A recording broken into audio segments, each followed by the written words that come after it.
Now can I have that drink? Not until you finish your story, Charlie. You have to tell us about General Fremont. Right, let me see, where was I? Oh, yeah. Hey, well, that was the time that me and the General come through here together. That was in the summer of '47. As a matter of fact, there wouldn't have been no Virginia City if it hadn't been for me and the General. I told you to shut up your lying, didn't I? I ain't lying. You are lying. Ain't you? Ain't you? Yes, sir, yes, sir. Now, wait a minute, mister. Old Charlie here don't mean any harm. He's just an old man hanging around the saloon. We like to hear his stories. Well, I don't like to hear them. Now, did anybody ask you to put in your 2 bits worth?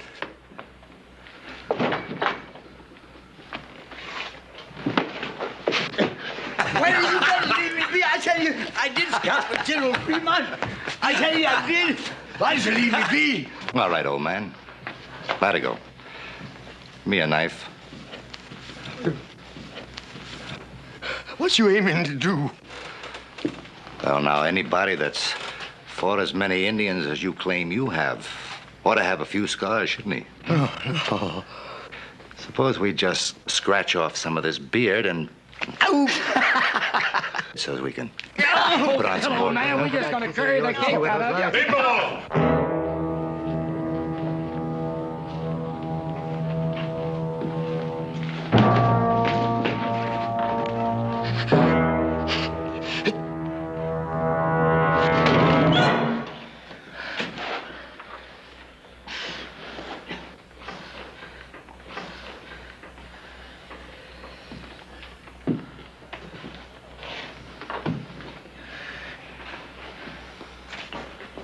Come on, Charlie. Let's get you out of here before you get in any more trouble. Thank you, Lord. Thank you.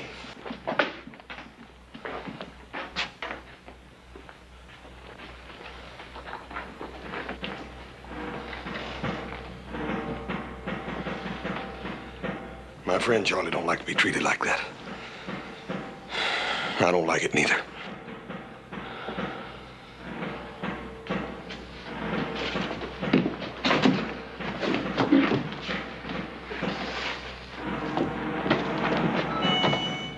Drop something.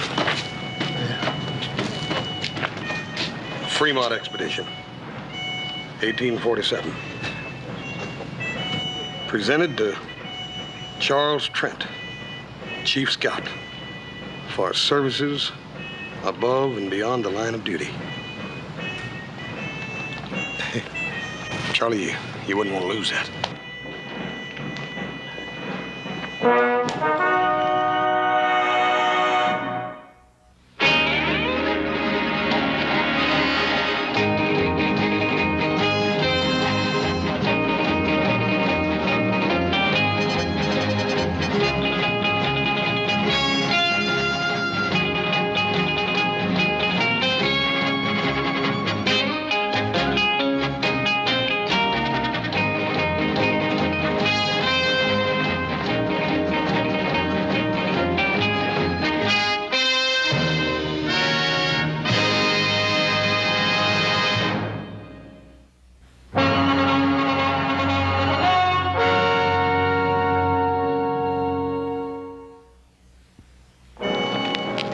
You're about the only real friend I got in town. All I seem to do is to cause you trouble.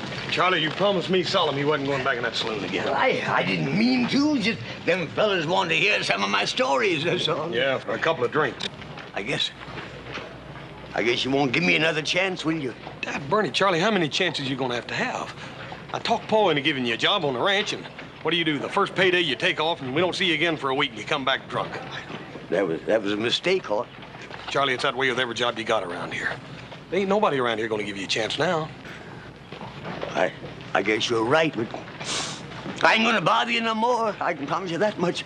Because I'm gonna take up scouting again. General Fremont, he'll be sending for me any time now, today, tomorrow for sure. Charlie, I wouldn't count on it too much. General Fremont's a busy man. War talk and all. Oh, I know. He wouldn't go back on me. You see, him and me, we crossed the Great Salt Flat together. I better go fix up a little, though, I guess. Charlie, it just ain't no use. I done made up my mind what I'm gonna do with you. What? Well, I'm gonna go in there and get some money, and I'm gonna fix you all up nice and clean. I'm gonna put you on the first stagecoach out of here for San Francisco. That's mighty kind of you, Hoss. I appreciate it. But I can't go to no big city. I belong out here. I got to stay here. Charlie, I've been all wrong about maybe you getting a new chance here. The big city's the only place for you. You stay right here. Don't you go no place, you hear? Hoss! Hold on, Cutter. Where are you going? I heard a couple of friends of mine was passing through. Thought I'd talk to them, is all. Well, I have a strict schedule on this mission. You'll be back here and ready to lead out in 1/2 hour. Cutter? Captain, I think it's about time you and me had us an understanding. Now, I've been loaning it through this territory for a goodly time, and I ain't never taken no orders yet. Not from a savage and not from no soldier boy. You signed an Army contract to scout trail. You're going to fulfill it into the letter, or you'll be relieved. Why, mister, you got about as much chance of crossing that desert without me as a blind hootie bat has of reaching the sun. All right, carry on, man. Captain, I know that whole desert. I mapped out the first trail in Salt Lake City. I know the whereabouts of every water hole. Yeah, well, I can't sign on anybody just because they claim to be a scout. Oh, you don't believe me, huh? Here, look at that. Look at that. Fremont expedition. Yeah, and you can read what's written on the other side, too. Presented to Charles Trent, Chief Scout for Services. Trent. Yeah. Are you the same Trent that scouted for the border expedition against the Apaches? Yeah, that was back in 53. I wouldn't have known you. I mean, it's been so long. Of course, you wouldn't remember me. I was just a shave-tail, but that was my first assignment. I guess it would have been my last if you hadn't let us out of that Apache trap. Charlie Trent. You'll give me a chance, then? Not Charlie. That gold shipment's vital. Maybe with a war coming on, you've got to scout.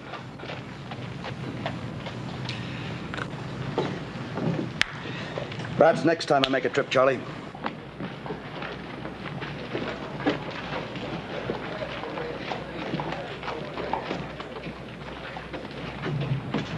Captain, that old bum's pretty drunk thinking he can scout for you, sir.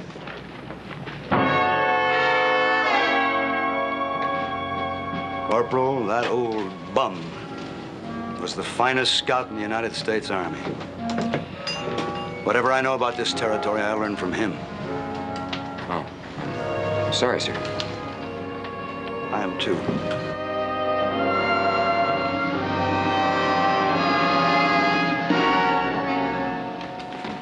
Here's a bottle. Give old Buzzard Bait a drink here, too. Wake up, the man's buying you a drink.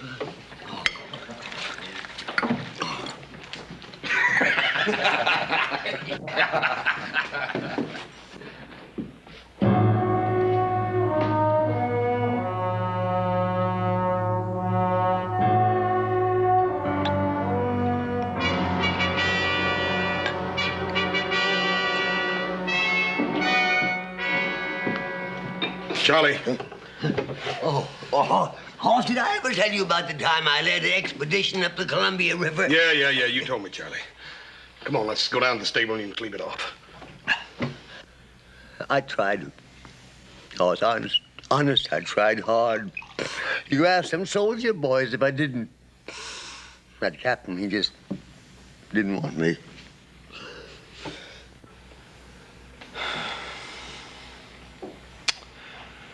Joe, give me a cup of coffee and a sandwich.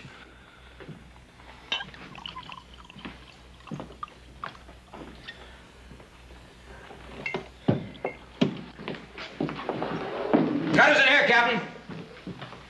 You ain't making no friends with none of us, Cutter. Way you treating the captain?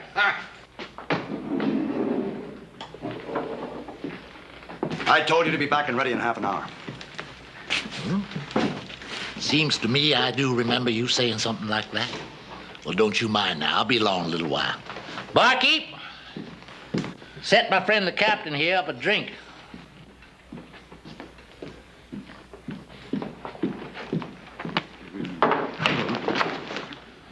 Last man that grabbed me like that was the Blackfoot chief.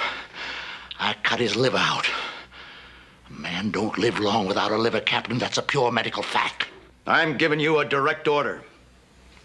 Get outside and join the detail. Now. Or what? Or you're through. Well, now, that don't seem so likely, mister. You need a scout, and I'm the only one there is. You're a long way from being indispensable, Cutter. There's a man knows the wasteland country better than you or any scout alive. Charlie Trent. Trent? Where are you going to find him? Charlie? That? Charlie Trent? The great Charlie Trent, huh? Remington Massacre. You remember Charlie? He led them soldier boys right into an ambush. Right smack dab up to where them Indians was waiting. He's just the kind of a scout you need, Captain. Collect your gear from the wagon and clear out.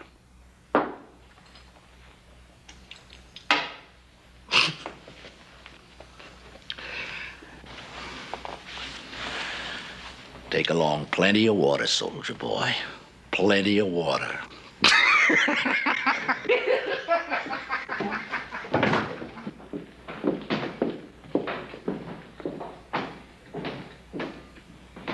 Charlie. Charlie, you asked me for a chance. This is it. Now, don't give me any cause to regret it. We'll provide you with your mount and your gear. Get anything else you need. We'll move out as soon as you're ready.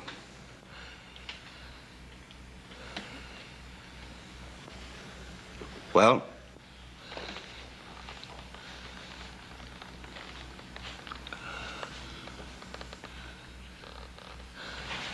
Captain, Mike. He'll do it, Captain. Charlie.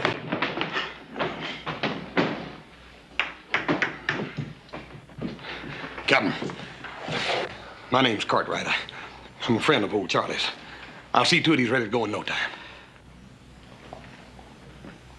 We rode together. Captain, let him ride with you again. I haven't much choice. Thank you, sir. I'll get him.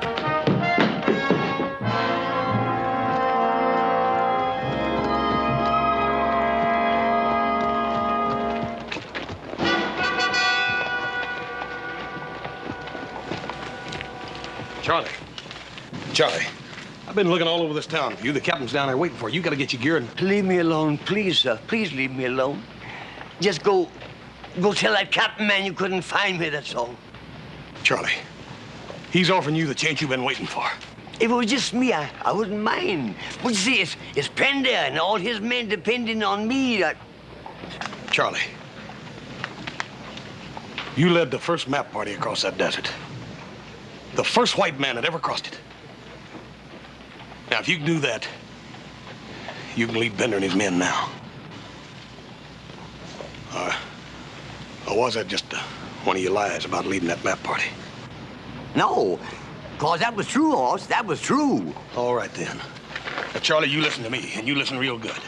If you let Captain Pender and those men go out across that desert without somebody to scout the trail for them, you are going to be a coward and a murderer. Charlie, you got to do it. If you help me, if you come with me. Charlie, Just like you said yourself. This here's the chance I've been waiting for. Will you please help me? Will you please come with me? Yes, sir, I'll go with you. Thank you. All right. Well, goodbye, Captain, and good luck. Thank you, Mr. Johnson. Detail. Forward. Forward! Ha! Oh!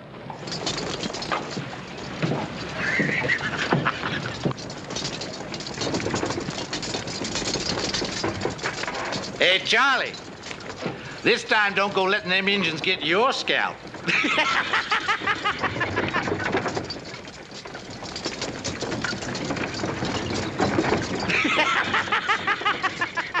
You stand there laughing like you just done something great, Cutter.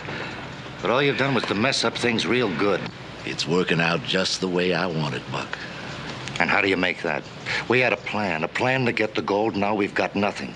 I changed plans for a better one. We still get the gold. Maybe you'd better tell us what you got in mind. Way it works out now, I don't have to explain me surviving. They get lost, sand covers everything, ain't a trace of nothing left. And everybody figures it's old Charlie Trent led 'em wrong. You were going to lead them soldiers out into the desert. What if this Charlie takes them another way? Them renegade bands down south would like nothing better than to get their hands on that gold. Cheyenne on the warpath up north, they got nowhere to go but across that desert, with us following them.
Dismount.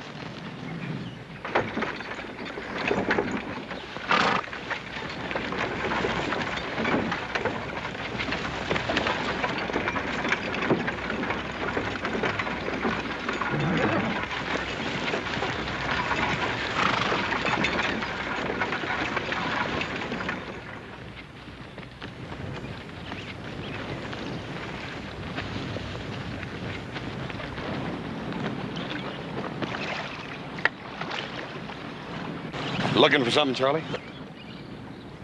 Oh, no, I wasn't looking for nothing. I just looking. The bottle? What bottle? You ain't gonna find it. Horse, that was all I had.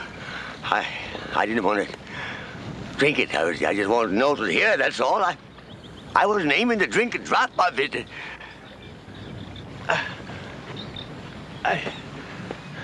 I promise. Cross my heart. I poured it out this morning, Charlie.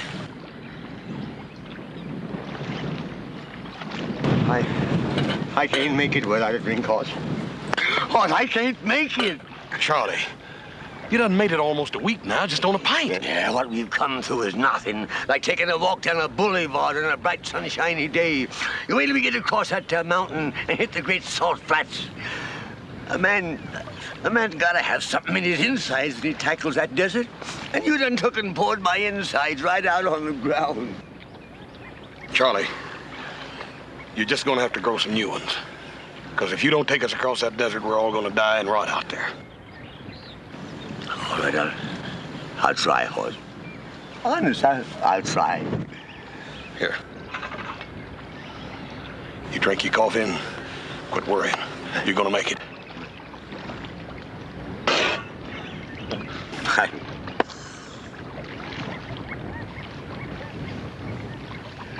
My, there they be, getting ready to bed down like nice soldier boys.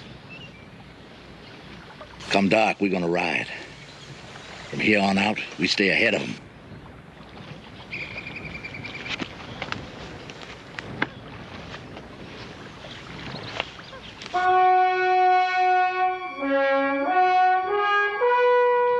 What's our line of march? Due east, Captain. You see, once you hit that there desert, there ain't no landmarks to guide you. You have to kind of sense things, you know, kind of feel your way along. Charlie, that's what we're depending on you for. To take us to that first waterhole in a 2-day march, and then after that, you'll have to lead us to the next waterhole, then on to the last one. Can you do all that, Charlie?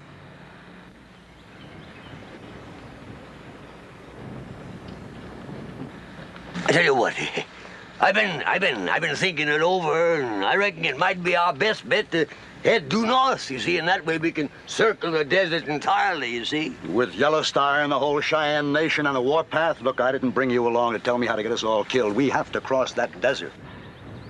Now, you signed on as a scout to lead us over it. Now, can you do it?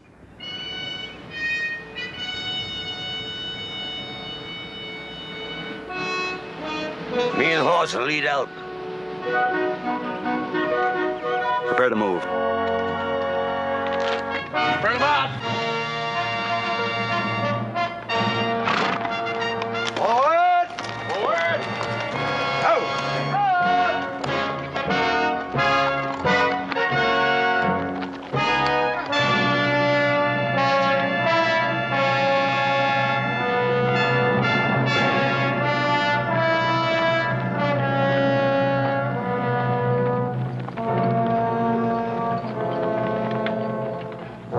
You aiming to take them on tonight?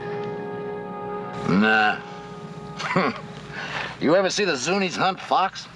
Oh. Well, they just let them keep on running till their tongues are all swole up and hanging out.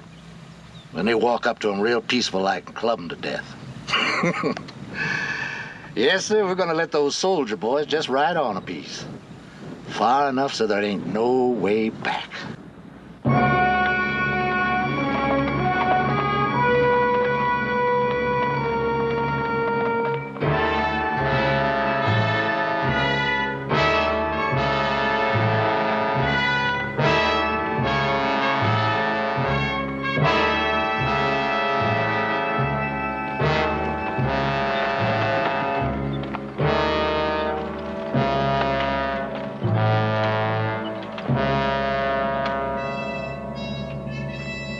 Sort of like being out on the ocean, ain't it?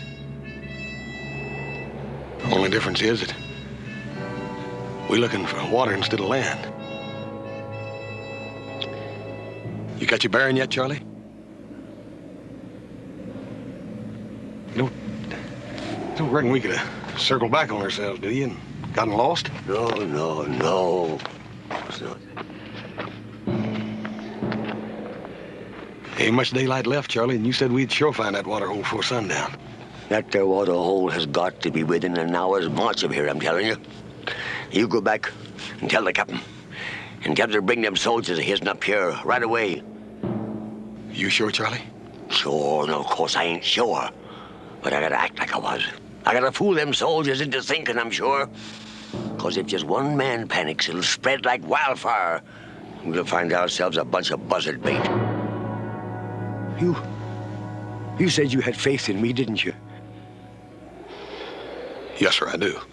Well, hang on to it, son. Hang on to it. Because that's all I got to hang on to myself. I'll tell him. Now, when I find that there water, I'll fire 3 shots in the air. Yes, sir.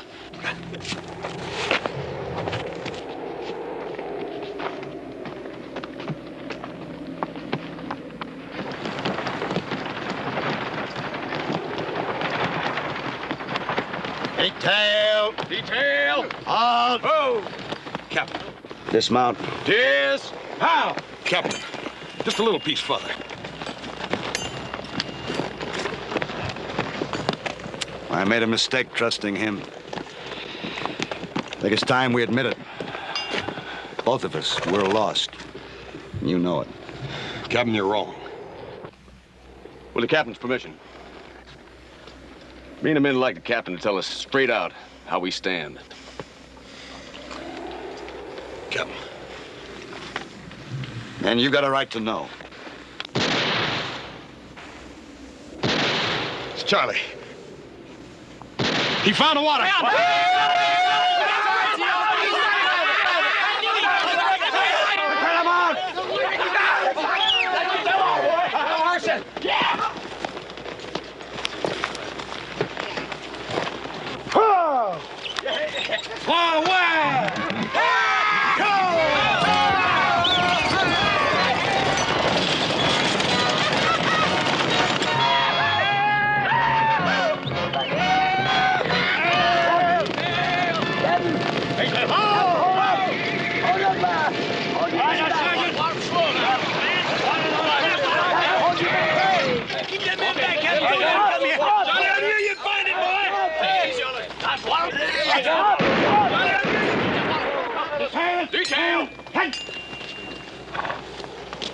What's wrong?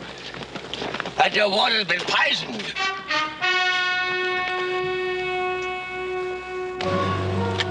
See the animal over there? It was the same thing that'll happen to any of us that drinks this here water. We don't need a scout to find poison water for us. Sergeant, Yes, sir. move the detail to that area up ahead. Make camp. Issue half rations of water to the men and the mules. None to the mounts. Detail. Forward.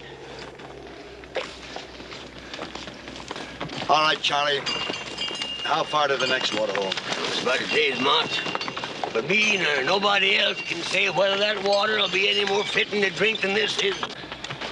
Can you find it? Found this one, didn't I?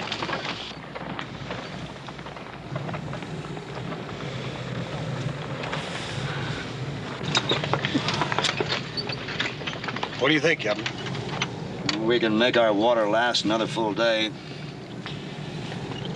We'll have to lose our mounts.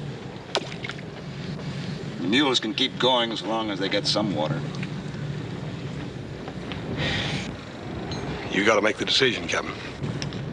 If we turn around and go back, the men and the gold will be saved, but if you go on up ahead and that water is poisoned too, it'll be too late to turn back. There's nothing in my orders about turning back. Charlie will move out just before dawn while it's still cool.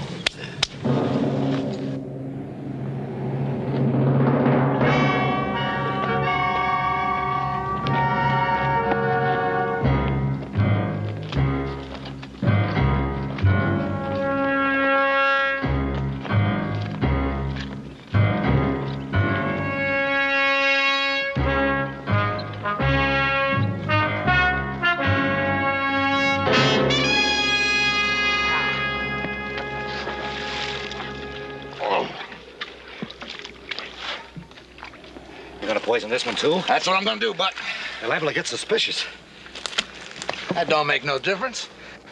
Besides, they can't never know just how it got done.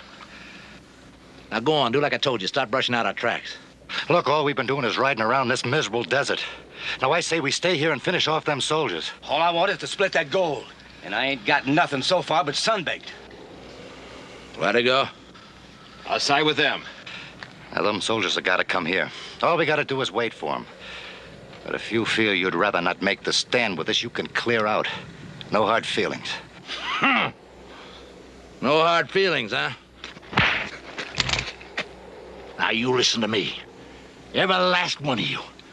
There ain't one of you got a chance of leaving these salt flats alive less than I lead you.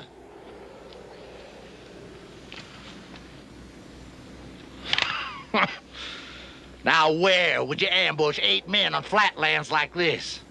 But up ahead, there's places where we can pull it off. Now, go on. Do like I told you. Stop brushing out our tracks.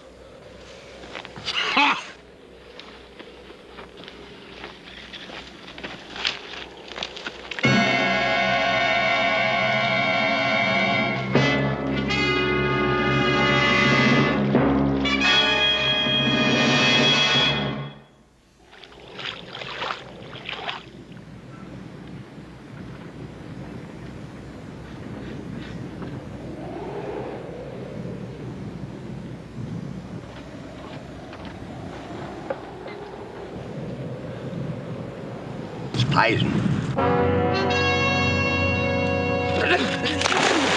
Kelly, get out of that water! Get out! Get out of there! Get out! You lost your head! The water's good! It's not poison! And let me have some more! Kelly! You just drunk your death, man. The water's good! The water's good! It's not poison! Stand fast. Charlie, make sure. Test that water again. No need to, Cap. Kelly himself will prove I was right. You drunken old sot! The belly is loaded with so much poison now from liquor, you don't know what you're doing! You keep us away from this water! You don't...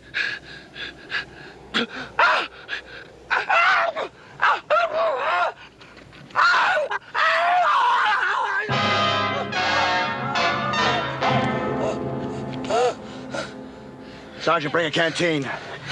You know he's doing that, Captain. He can't swallow none nohow.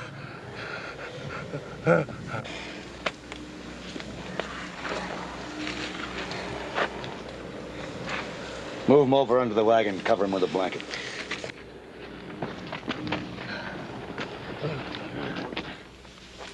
There's 4 riders and 1 spare horse. All headed away from here, riding fast for the next water hole. And poison that one, too. Another thing, Captain. Only a scout would know his way around here like them bushwhackers are doing. A scout? That'd have to be Cutter. Go ahead while we still have some water left and try to fight our way through. Captain, there's rocks around that there water hole. Best place in the world for an ambush. They'd pick us off before we ever seen them. We're not going to stay here and die now without a fight. You got an idea better than that? Yeah. If they are still at that water hole, that water will be good until after they finish us off. That makes sense, Charlie. Go on. Yeah, but we gotta make sure they are still there. So when the moon sets, I'll start out, see? I should make it in an hour or 2. No, Charlie, no. I'll go with some of my men. Sergeant, you and Johnson will go with me. Corporal? No, Captain.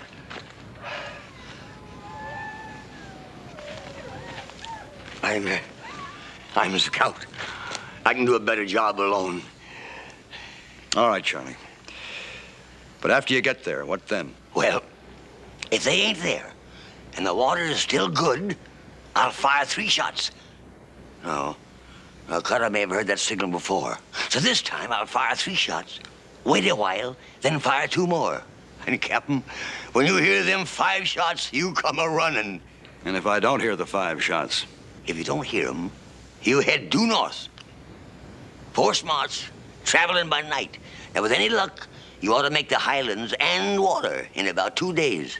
Of course, the Cheyennes might be there, too. But then maybe it's better to be scalped than to die of thirst, huh?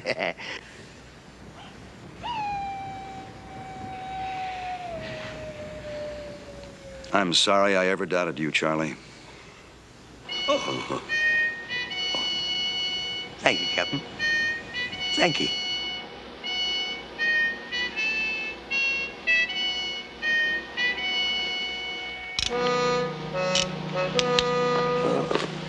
My horse. Charlie, when I promised to come along in this deal, I'm in all the way. No, you've done enough for me already. I just ain't worth it. Can't you understand that? If you leave me here, I'll just tag along after you. Horse, you ain't coming with me. Besides, I travel faster alone. Charlie, if I let you go out there alone, I'd feel guilty the rest of my life. That's better than being dead, ain't it? You know better than that. Yeah.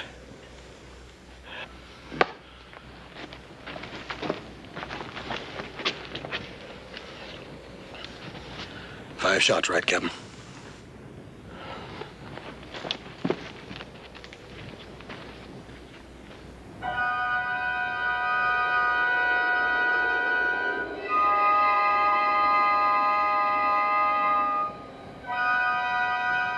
Charlie, you ain't no sign up. I don't mean them fellas ain't up there hiding in them there rocks. Well, I don't like it. It just don't feel good. We're gonna have to take a chance on it anyhow.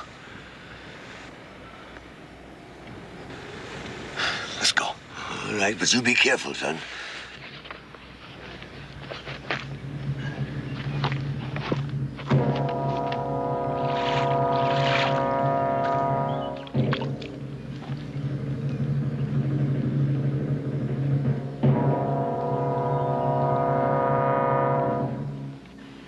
That Bernie Charlie's gonna take you all day to make up your mind?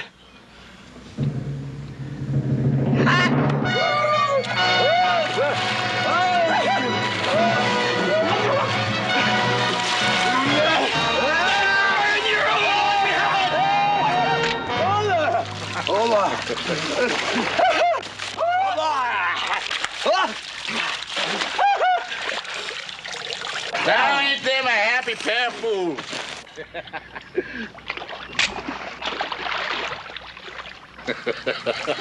Drink your fill, boys.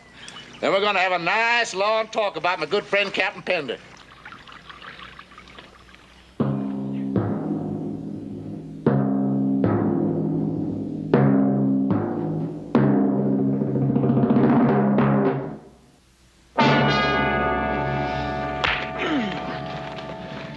Why did them soldier boys come with you?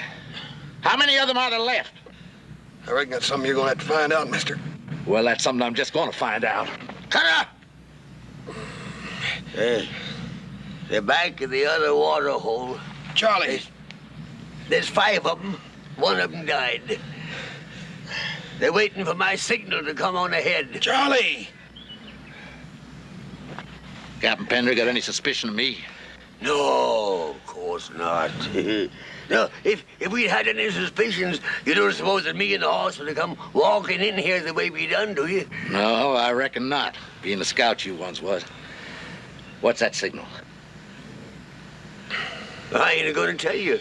You ain't gonna tell me. Hey, Latigo, fetch me my saddlebag.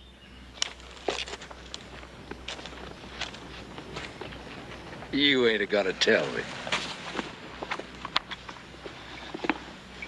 Charlie? This ought to make you talk, huh? It's all yours, Charlie. You just tell me what that signal is. My, I bet you got mighty dry for this, too. Smell it, Charlie, huh? What's the signal now, huh? Don't you tell him, Charlie. That's too good to waste on you. But tastes good, huh? Yeah. What's the signal, Charlie? And it's all yours, every last bit of it. Signal. 3. Louder, Charlie. Louder. 3 shots. Charlie. 3 shots. The signal is 3 shots. And when Pender hears them, they'll move out and join us here. 3 shots, just like before. But I wanted to make sure. Hey, just like before, huh? Yeah, that's right. Hey, Buck, untie him.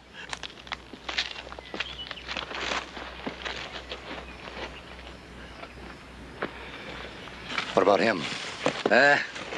Untie him. He ain't going no place.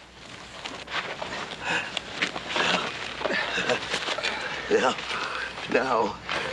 I'll give it to me. Here's your reward, Charlie. Is it all right, Hoss? Yeah. I reckon you earned that one, Charlie. This ought to bring 'em running like a flock of dumb sheep. 3.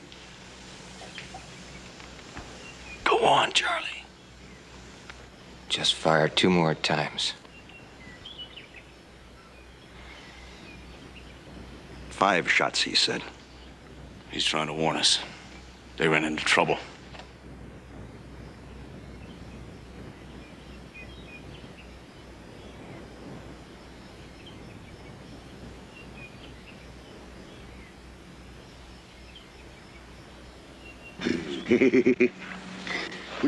we sure fooled him that time, didn't we, huh?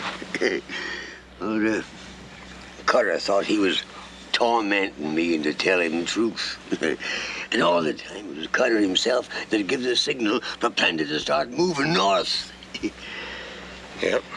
But they're going to find out in a minute. When they do, they'll have to be real mean, Charlie. Yeah, well,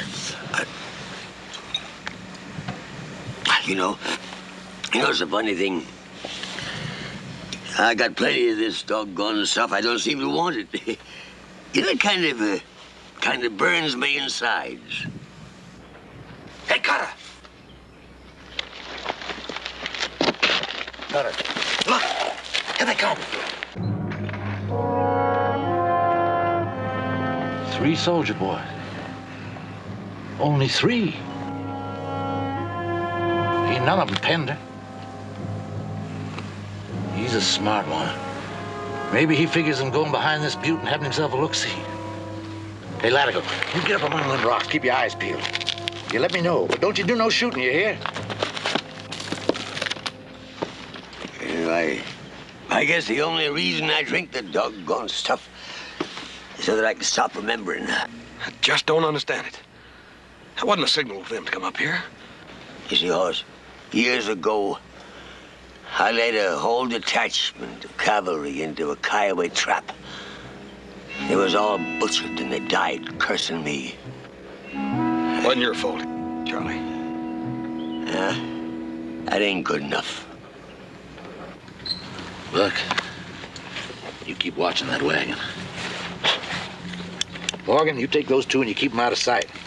I may need the old man later to weigh these on. You 2 get over behind those rocks. And don't try to let her know we're here. I'll break this gun barrel right over your heads. Stay low. No time at all now. We're going to be divvying up that gold. He must have spotted the others. Now, you stay here, Buck. No shooting till I start it. You be mighty careful how you go hitting them mules. 2 of them coming from high up behind us. One of them's the captain. Well, that makes it easier for us. We'll just let them sneak up on us before we start shooting. Come on. We gotta do something, Haas. We gotta... Shut up!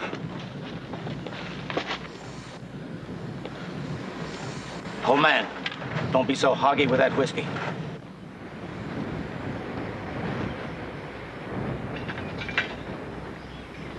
Fill that cup. Sure.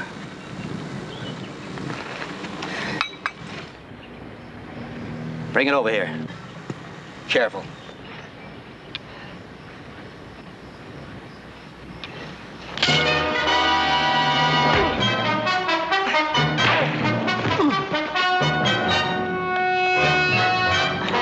Good work, Charlie. You go get Buck. I'm going after Cutter.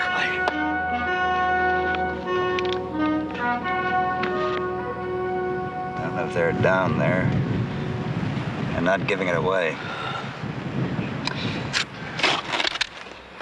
Let's get down to those 4 big rocks down there, see them? Yeah.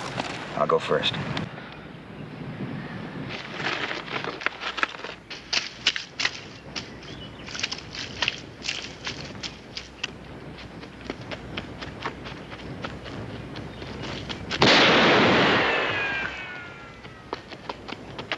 Doggone it, I had him dead to rights.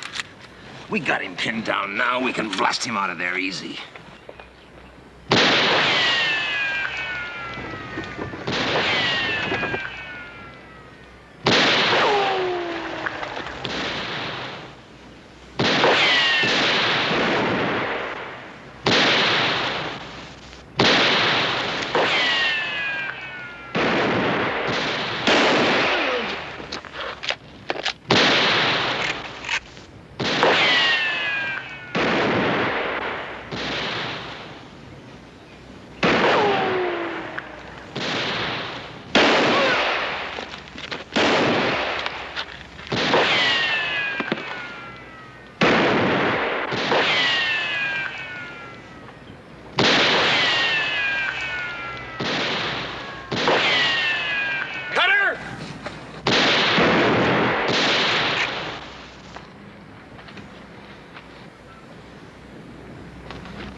Hey, the water's good, Captain. You can drink it. That's just a crease, Charlie.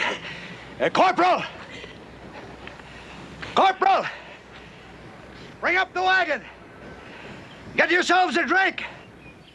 Yee-haw!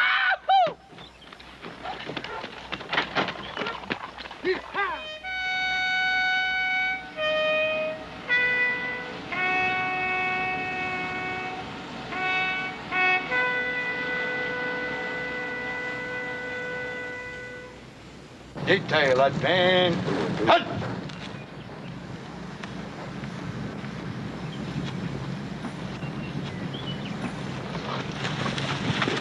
Scout, lead us out. Sure, Captain. Detail. Detail. Forward. Forward. Ho!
We got the wrong man, Bob. That's Adam Cartwright. Come on, let's get out of here.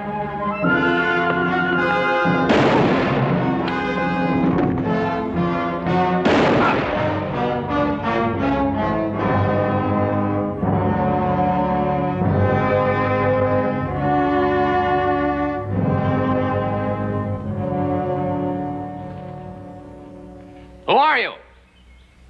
A friend. A friend? You're sure a feather-footed one. Who are you? Gerald Escott by name. Here.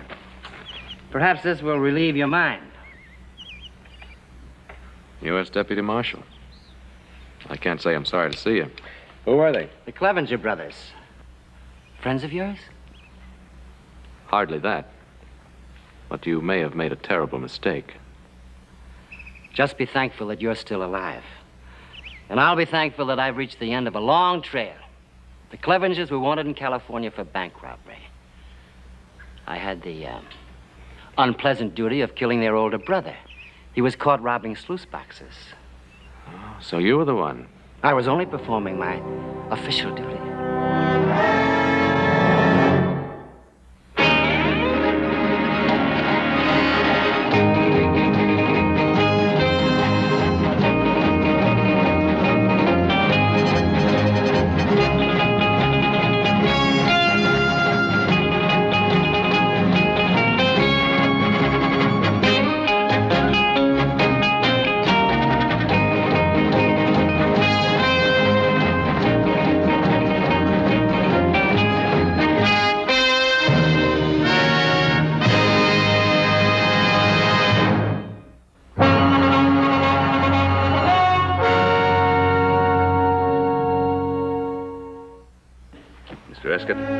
Welcome to the Ponderosa. From what Adam tells me, we're greatly in your debt. Well, I'm happy that I was fortunate enough to be in the right place at the right time. We'll try to make your stay here a very comfortable one. Please. Thank you. We appreciate a great deal what you did for Adam, Miss Lester. For all of us.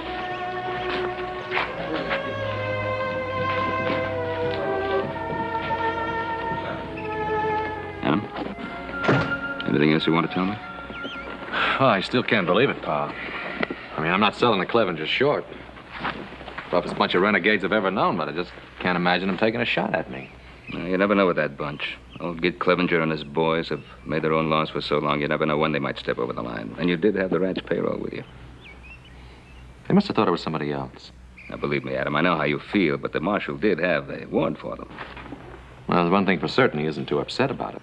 Now, come on, we've got a guest to take care of. We'll decide later what to tell Gid Clevenger. If he gives us a chance to talk. The bucolic life is not for Gerald Escott. Well, I put Mr. Escott's bag in the upstairs room. Thanks, son. Well, one would scarcely expect to encounter the épée out here in the wilderness. Well, little Joe's mother was Louisiana French. He likes to play around with them. You mean you actually use this? Oh, I fool around with it just for fun. He's faster than Greene's lightning, Mr. Escott. Come on, Joe, let's show him.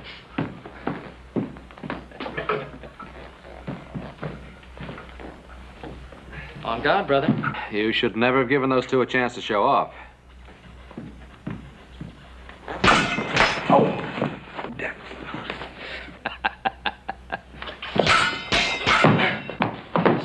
You know, they really have no intention of killing each other. He has an admirable skill.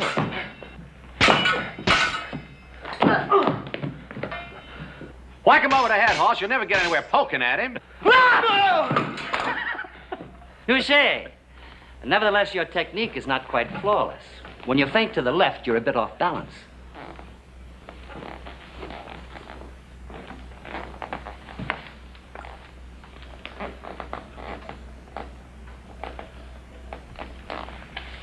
On guard? On guard.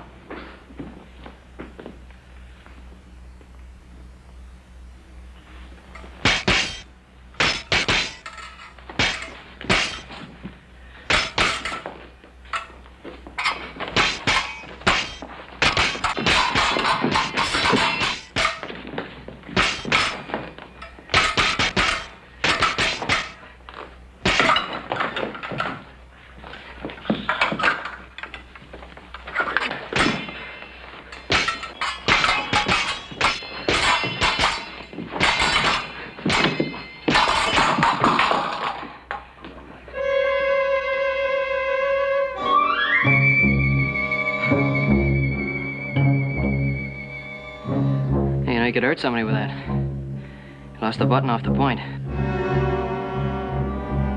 So I did. This might have been fatal. Violence as such is vulgar. Any man who in anger takes a human life becomes a brother of the apes. He's an aesthetically impoverished man. Don't you think so? Oh, yes, sir. I reckon. And yet the skills and rhythms of disciplined violence have beauty. Like a painting by Rubens or Botticelli, unfettered by personal emotion. Yes. There, to that simple word, can be traced the downfall of most artists and many human creatures. Emotion. Yeah, it's a very interesting observation, Mr. Escott. I don't think I could cast you in the mold of an average lawman. I've been told that. Well, I think the elegance and hospitality of your home have made me forget my original mission. I'm here to visit an old friend. Would you happen to know a Mr. Jason Blaine? Oh, do you say? Yes. Oh, yes, know him very well. And his wife. Wife? Jason married? Oh, yes, about a year. They were married right in this very room. Then you do know him well. Well, Jason has always been a little hard to know, but Mariette is practically a part of our family. Mariette? What a charming name. Yes, her father was a very dear friend of mine. When he died, he left the raising of Mariette almost entirely to my supervision. Jason Blaine married. How very, very interesting. Is she a pretty girl?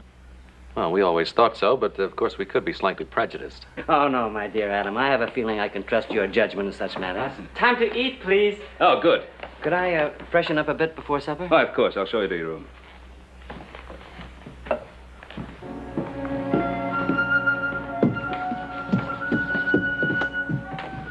Adam, what are you staring at? Oh, I didn't realize I was. Look, I know you feel bad about the Clevengers, but it's like Esketh told Haas and me. Bob and Bill had a bead right on your back. He had to shoot fast in any way he could. You gotta just be thankful he was there. Yeah, I'll try to remember that. Come on, let's have some supper. Right. And so, under the circumstances, there was little I could do. And that, gentlemen, is the way I shot my first tiger in India. Oh, for heaven's sakes, number one cousin, can't you do anything right? Here, let me do that. Mr. Cartwright, take you long time to know San Francisco. Take me long time to know Ponderosa. I help you in San Francisco, you help me in Ponderosa. All right? All right. Thank you. You know, for years we had the most wonderful cook, Hop Singh. So he went back to Hong Kong and talked me into hiring his number one cousin. I don't know. Number one cousin, doesn't he have a name? If he's got one, he hasn't told us about it. I'm sorry about this, Sheriff. Think nothing of it. The same thing happened when I was dining with the Prince of Wales in Paris. Dadgone, Mr. Esketh, you ain't been just about every place. And there's one place I never cease to enjoy going to. Where's that? Beds. I've had a long ride, and I'm afraid I'm not much of a night owl. Joe, this has been an extremely pleasant evening. Extremely pleasant. I'm sorry about what happened at the end of it. Haas and Joe, see that Mr. Esketh has everything he needs. Yes, sir. Tomorrow morning, Adam and I will ride into Virginia City with you. We'll show you where Jason and Mariette live. Fine, fine. Have a good rest. Adam, I regret the circumstances under which we met, but I'm grateful that we did meet. A stranger in a strange community. It's heartening to have substantial friends. Good night. Good night. Mr. Esketh, did you sure enough have that old tiger cat for the tail? Sure enough. That house makes the most wonderful audience, doesn't it?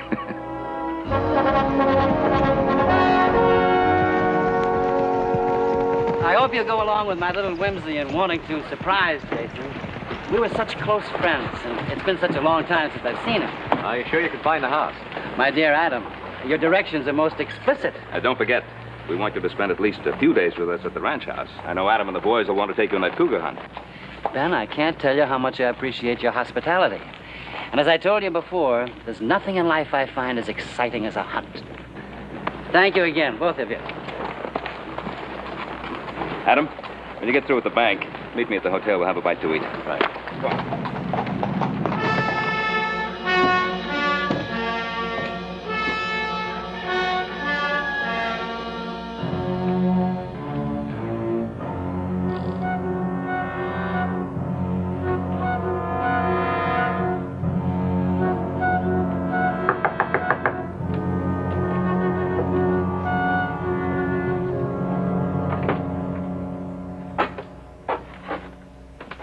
Pardon me, dear lady, if I startled you, but I had wrongly assumed that no one was home and had started to leave. I'm glad that I was in error. You're Mrs. Blaine? Yes, I am. The Cartwrights told me all about you. Are you a friend of the Cartwrights? And an old and dear friend of your good husband. Gerald Esketh is my name. Surely, Jason has mentioned me. No, I don't recall it. Well, that is, I've never met any of Jason's friends. Did you meet him in California? I did indeed. My dear child, Jason's mineralogy has surely been worthwhile. He's found a true jewel. I don't know if you're making fun of me or not, but Jason is not at home. Then perhaps you wouldn't mind if I waited a while for him. Ben and Adam have some business to transact in town, and I'm a total stranger here. Oh, yes, of course. How rude of me. Won't you come in, Mr. Esketh? Thank you.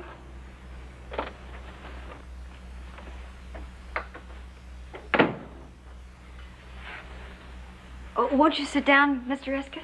Thank you. I'll make you some tea. How very thoughtful of you. What a fine likeness of Jason. Yes, it is, isn't it? Hey, Jason, good morning. How are you? Adam. Fine. Did your friend find you? Oh, who's that? Your friend from California, Gerald Esketh. No. Is there anything wrong? No, everything's all right. Esketh, is he here in town? Well, he stopped over at our ranch last night, and he rode into town this morning with us. Went to your house. He wanted to surprise you. Thank you, Adam. You have some very interesting things, Mariette. I couldn't help but notice this jewel box. Oh, Jason took that for saying some ore. I'm afraid he isn't very practical. But he is sweet. We've been so happy here. I'm sure you have. We thought most highly of Jason in San Francisco. Oh, how elegant these must look on you. Oh, well, they're not real pearls. But your beauty would make them appear priceless. Please, may I see them on you?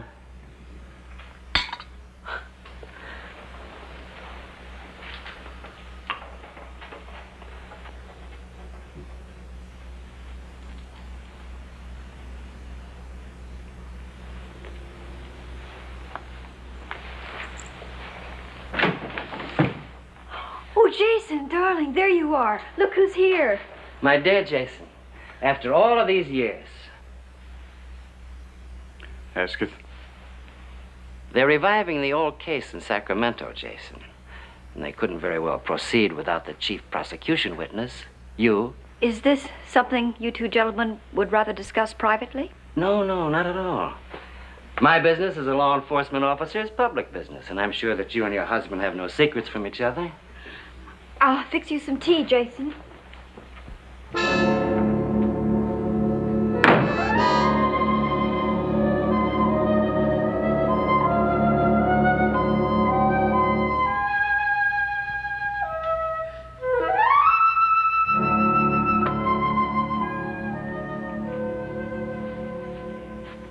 Have you told her of this matter? No. How could I? She's almost part of the Cartwright family. How much have you told her? Nothing. I detest emotional display.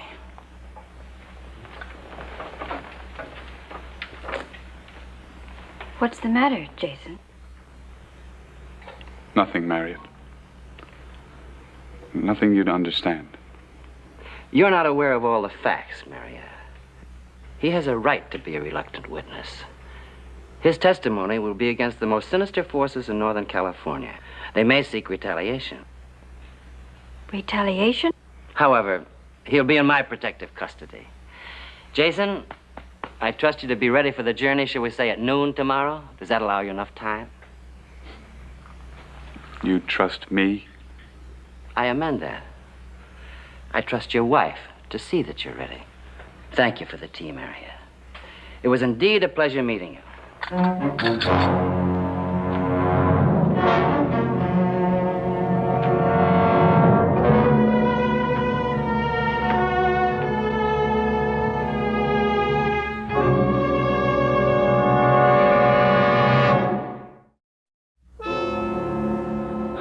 I should never have tried to run away from it. Jason, what do you mean? I loved you so much. I thought I had a right to a little happiness. But you did have, and you still have. I won't let you go back. We can leave, and we can make another start. Don't you see that that's what I tried to do, and this is the result of it? Nothing will change. I've got to go back with him. But he said that it would be dangerous. I don't intend to lose you, Jason. I love you much too much. Pa? Oh. Have you seen Esketh? He's probably still with Jason. Did you get that matter straightened out at the bank? Oh, yeah. Good. But as I was leaving, I ran into Jason, and I told him that Esketh was looking for him, and he seemed very upset about it. Huh? I think Esketh is here as a friend to see Jason, or is he here in an official capacity? Well, I don't know. Esketh is the United States Deputy Marshal. Of course, what do we really know about Jason? Came in here, swept Mariette off her feet. Of course, it's done very well the year he's been here. He's been very good to her. I suppose that's all you could ask of any man. Yeah, well, I'd feel better if I had a talk with Mariette and Jason. Just ask them if there was anything wrong. What do you think? I think it's a good idea. And also remind Mariette that we still have family for as long as she needs us. Look, while you're over there, I'll go see Judge Rand.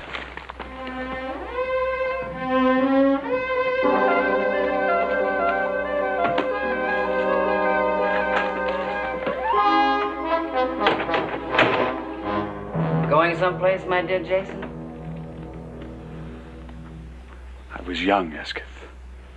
It was over 5 years ago. Time gets away from a man, doesn't it? I'm curious, Jason. Why didn't you go back to Ohio? My arm isn't quite that long. You know I'm a mineralogist. Yes. I traced you through Arizona, Idaho, and all over the Comstock Lode. You changed your name a couple of times, but I found you. Well, you can't take me out of Nevada territory. Here are the extradition papers. I trust, Jason, you're growing tired of trying to run away. Everything legal and above board, huh, Esketh? Always. Which reminds me, I must present my credentials to your local judge. I had a little official business on the way in. Billy and Bob Clevenger. You saw the Clevengers? Briefly, through my sights. They're both dead.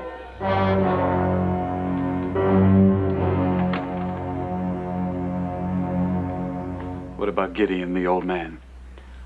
Always a good friend to you, wasn't he, Jason? No, I haven't seen him yet, but I'll plan to see him before he sees me. You, seem to have built up a nice little business here. Oh, why don't you get it over with? Why don't you kill me and have done with it? No, Jason. I'll kill you because that's what I came here for. But I'll pick my own time and my own place. And besides, I intend to get much better acquainted with your wife. She's lovely, Jason, completely lovely.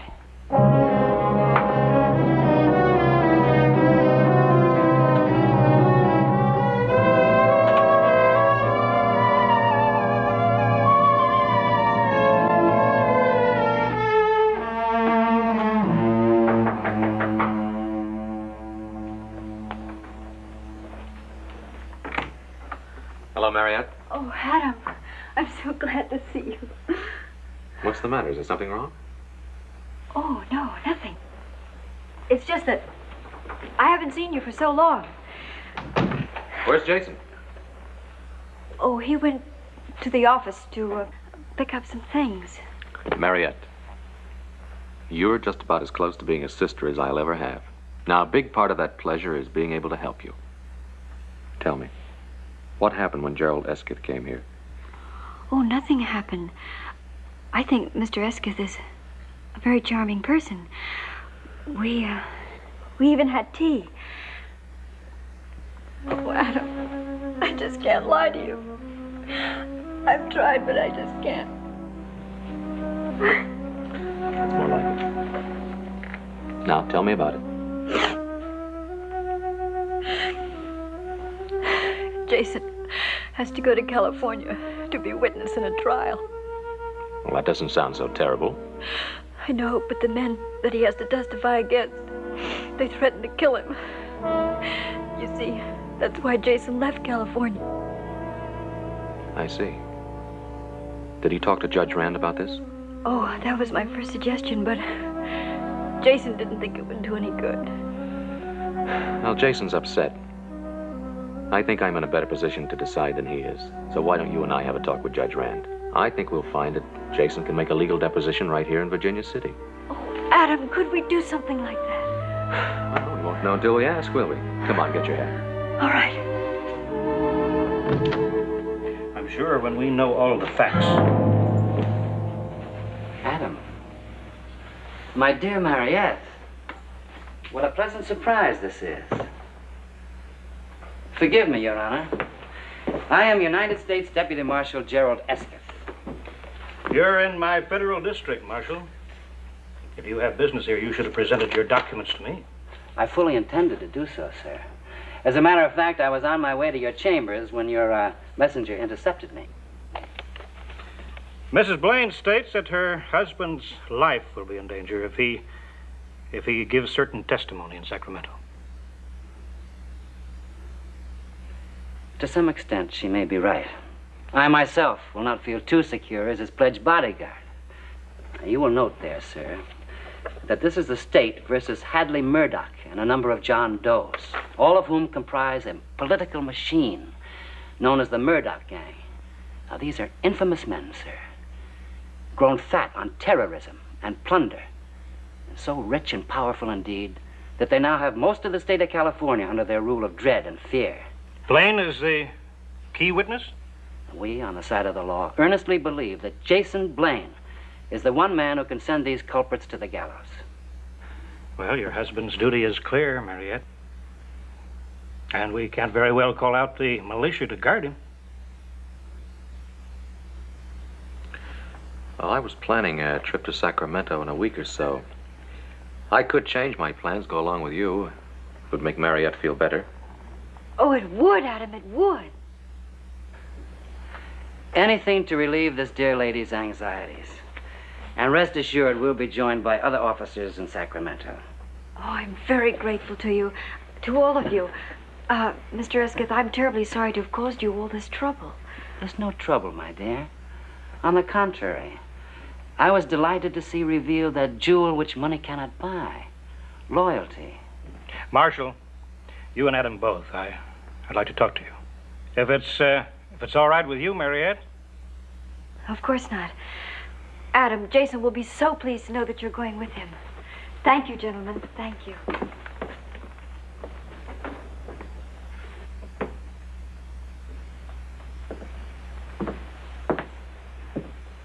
It's about the killing of the Clevenger brothers.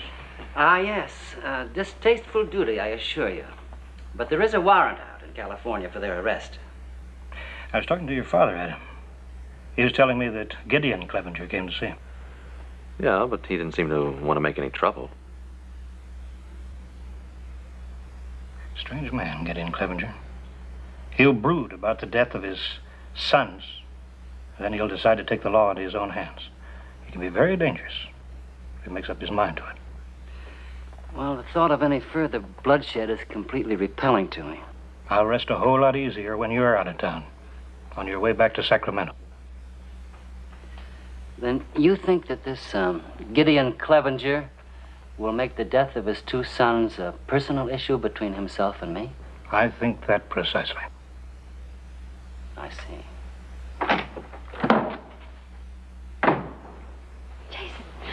Jason, I have the most wonderful news. I've just come from talking to Judge Rand. You what? Oh, it's all right, darling. He's going to write a letter to a friend in Sacramento, a judge. And then Adam is going to go with you. No, he can't do that. But Jason, Adam only wants to help. Well, he can't go with me. But why? Tell me why. Because if Adam Cartwright goes with me, he'll never get there alive.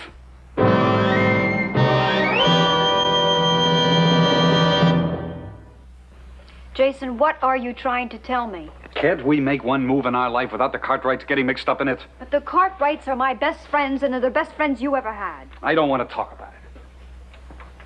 Jason, now come on, this isn't like us. I'm your wife, and I have a right to know the truth. Well, I have told you the truth. Tell me something. Why did you say that if Adam went with you, he would be killed? Because that is the truth, too. Jason, I have never asked you anything about your past life before because it just wasn't important. But now it is. Now, do they want you as a witness for something you saw or for something you did?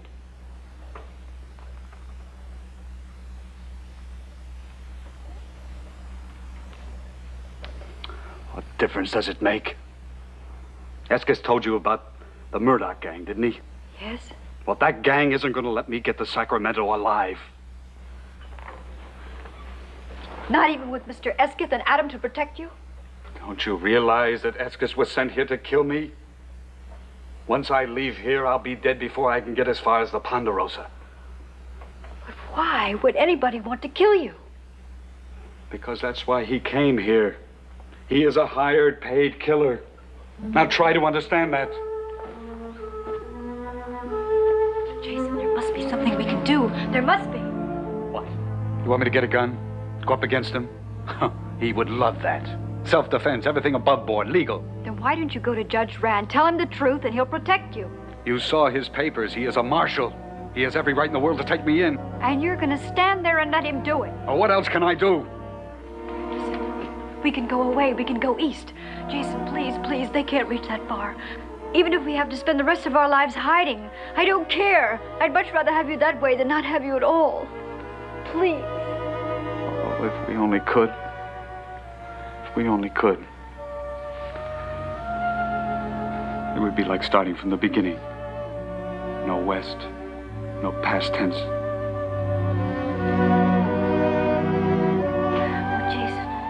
Jason, we must do it.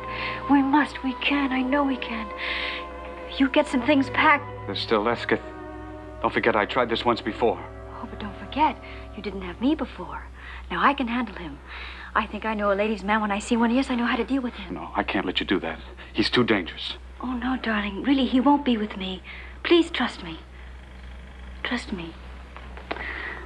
Now hurry. Hurry and get something packed, please. Adam, I find this a land of unexpected pleasures. Little did I dream that you'd be making the trip to Sacramento with me. Well, since I am, don't you think it might be a good idea to let me in on the truth? Well, isn't that a rather strange way to put a question, Adam? Well, as Pa and I both told you, we think a great deal of Mariette. And so do I think a lot of her.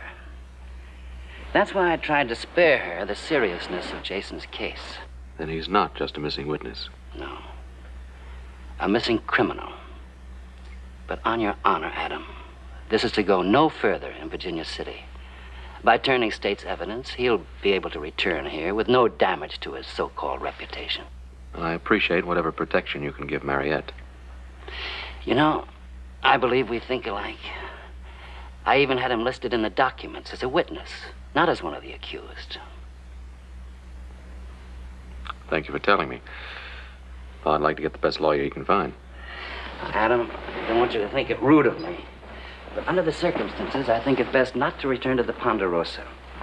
I'll take a room here at the hotel, and if it's convenient for you, we'll leave, shall we say, first thing in the morning? Fine with me. I'll bring your luggage in with me. And bring along your best suit, Adam. I know some pretty girls in Sacramento, and perhaps we can forget some of the more unpleasant aspects of a marshal's duties. Very good. If I seemed a little cool towards you, it was only because of my concern for Mariette. Well, I better let Pa know what's happened. See you in the morning.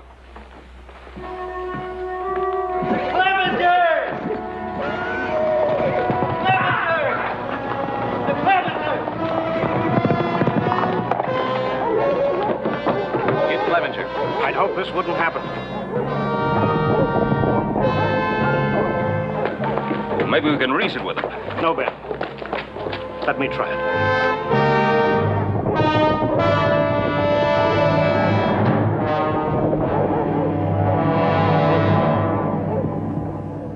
Hello, Gideon. We haven't seen you for some time. Save your words, Judge. I know Gerald Esketh's in this town. Now, where is he? I really don't know, Gideon. Look at me when I talk to you. I don't like fellers who can't look straight. You've lost 3 sons trying to fight a private war. Why don't you just find yourself a rocking chair and live to a ripe old age, huh? I've got a better idea that'll help a lot more people. You deliver Esketh to me, I'll get out of Virginia City and stay out. You don't? I got 20 more men anxious to ride in here. You're not serious. I have offered you a fair deal. Get me that back shooter.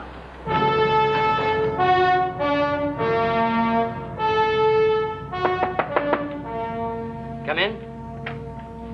Oh, my dear Adam. They tell me Gideon Clevenger's looking for me. He's threatened to tear the whole town apart unless you're handed over to him. He seems a truly dedicated scoundrel. Faithful to his purpose, honest to a fault. I want you to know that Pa and I'll be backing you up. Thank you kindly, Adam.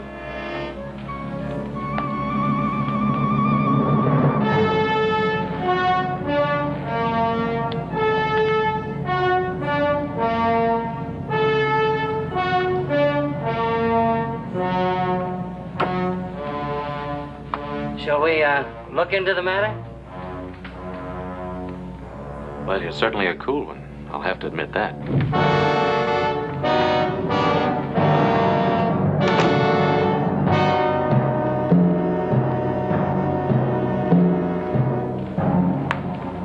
What are you gonna do?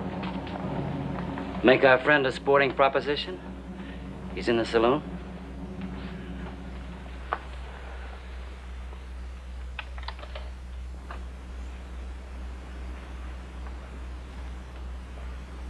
Clevenger?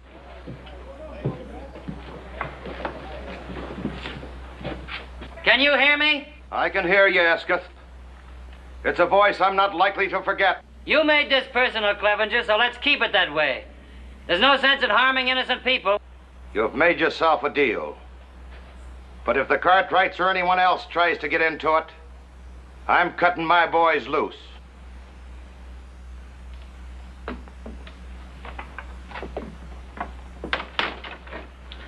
You're free to change your mind any time. Thank you, friend, but I find the arrangement most satisfactory. I've already planned my strategy.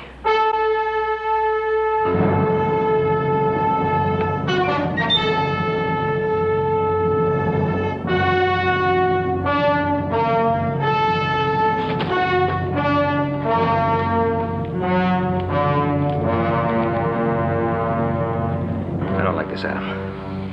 I'm beginning to think Esketh knows what he's doing.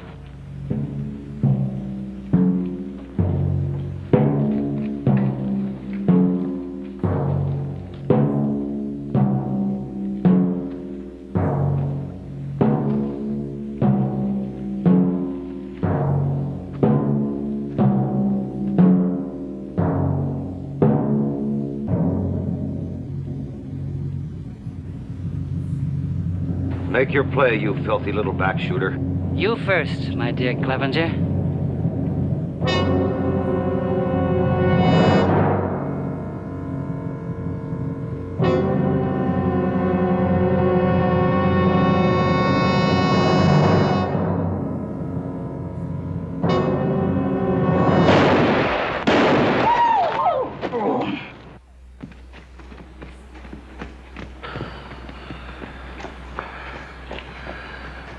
Better finish the job, Esketh.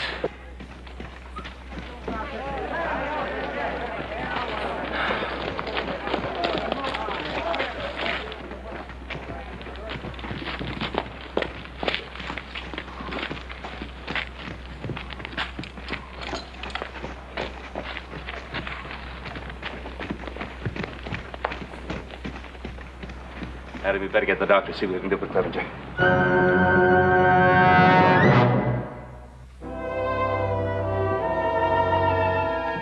How is Clevenger? He'll pull through.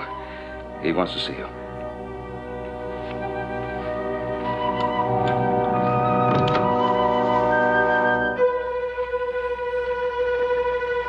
I took the liberty of dropping in without knocking. Well, I was sure the door was locked. You grow lovelier each time I see you. I must look aside. A sight indeed. The very kind and inspired Wordsworth to rhapsodize. She was a phantom of delight when first she gleamed upon my sight. Now you know that you much prefer those sophisticated San Francisco women to a country girl like myself. I hope someday to prove the error of that statement by putting you beside them. A ruby in a diadem of glass. Oh, you mean the ones from the Barbary Coast? What lies has Jason been telling you about me? Why, none. It's just that I know so little about San Francisco. It was only a chance remark. And please accept my apology. I'm thin-skinned when it comes to matters of honor. Oh, I apologize, too. I had planned to look much more presentable the next time we met. Then it was rude of me to arrive so unexpectedly. But I thought I'd better tell you that Judge Rand suggested that I start back to Sacramento immediately. Oh, so soon. You don't know how lonely it gets. I mean, Jason has to work such long hours. I've never met anyone like you, Gerald.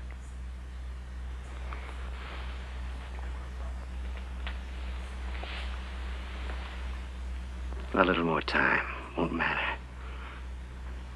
Could you come to the hotel to let me know when Jason is ready? Just as long as you aren't too impatient. Now, let us not misunderstand my honorable intentions. I understand your intentions perfectly.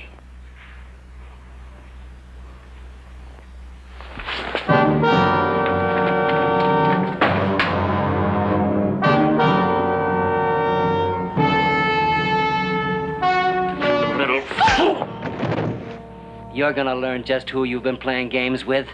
Who? What are you? He's Murdoch's hatchet man. Around the Embarcadero, they call him the Dude Butcher Boy.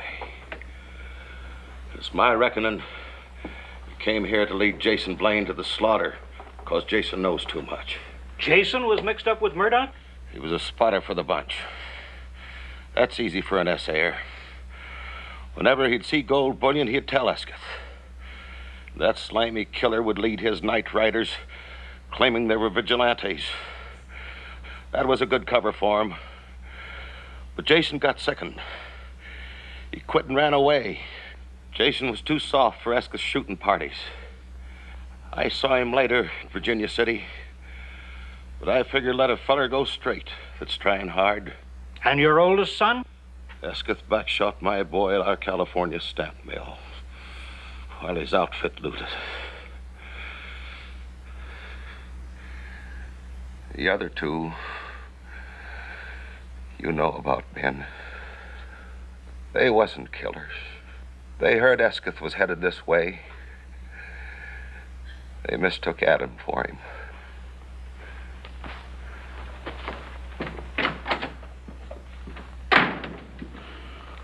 That fool Jason.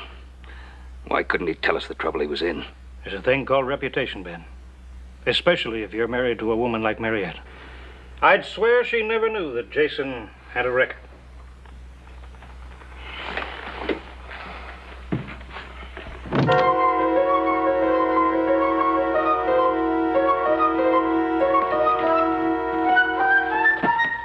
No! Don't! It's all right, honey. It's me. It's Adam. Oh, Adam. Where's Jason? Was Escott here? Yes. He hit me. And he slapped me. And he wanted me to tell. Did he tell you who he really is? Yes. And he said terrible things about Jason. Where is Jason? Where is he? Where is he? The, silver Corazon mine. I'm supposed to meet him there. He gave me a little trail map. He took it. It's gone. He took it. He took the map. He'll kill Jason. Calm down! Now listen, I'll send somebody to look after you. Now don't go away. You stay right here. Okay.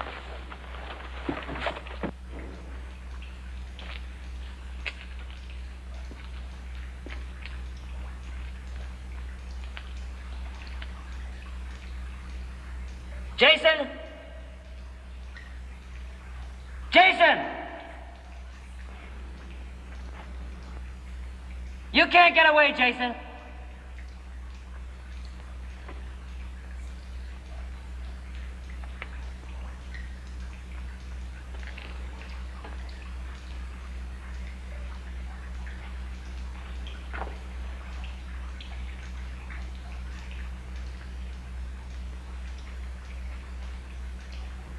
Can you hear me? Would you like to hear what happened to your wife?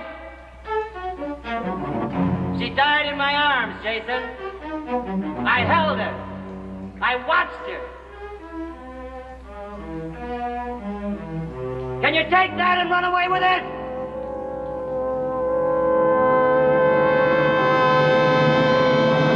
In here, Escott! Come on! Come on!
The unruly emotions, Jason.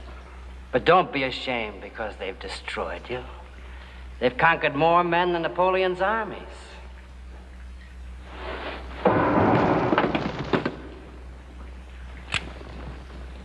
Go ahead. Go ahead and shoot. The sound will bring him right to you.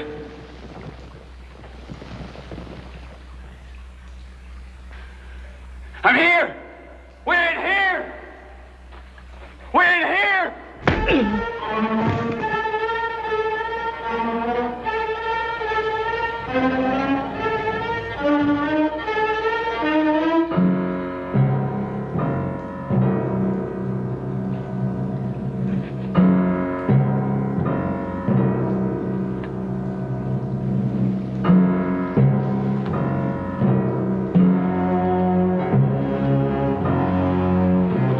Don't turn around. Jason? Mary. She's all right. I'm taking you in, Escott. It's hot in here, isn't it? Or is it just the uncomfortable circumstances I find myself in? No. It might have worked on Clevenger, but it won't work on me. My dear Adam, you don't think that I'd be childish, so childish as to pull the same chestnut twice.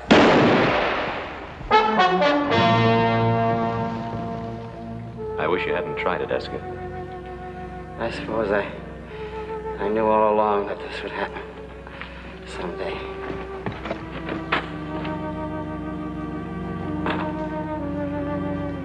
Thank you for your hospitality. I never dreamed that Gerald Escott would be defeated by emotions. I can't believe you ever had any. Oh, yes, I did. I was in love, you know. I was in love with Gerald Escott.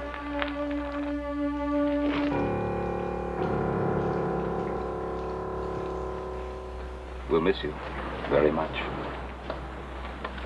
Thank you, Ben. Thank you for everything. Judge Rand said it shouldn't be more than a year. And that will be the longest year of my life. Well, I'm glad you made the decision on your own, Jason.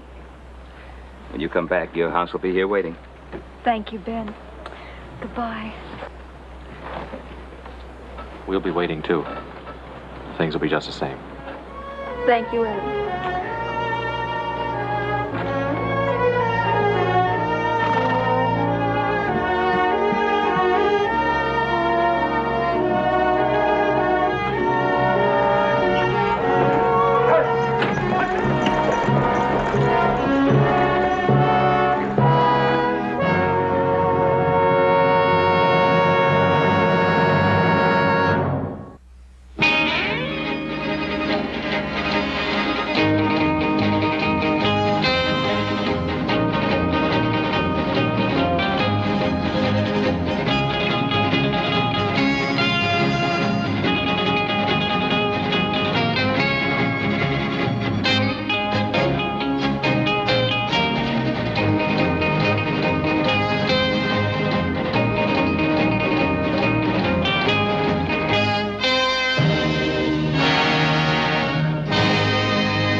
Hey, Joe. Look who's coming. Yeah, that's what I call a real fine-looking woman. Yeah, you mind your manners, because she's a married woman. Hi, Miss Edwards. This is a real pleasure, ma'am. Hello, Haas. Hello, little Joe. My pleasure, ma'am. Little Joe, why don't you see after Miss Edwards' horse while I help her down? Well, little brother, why don't you see after a horse while I help her down? Hey.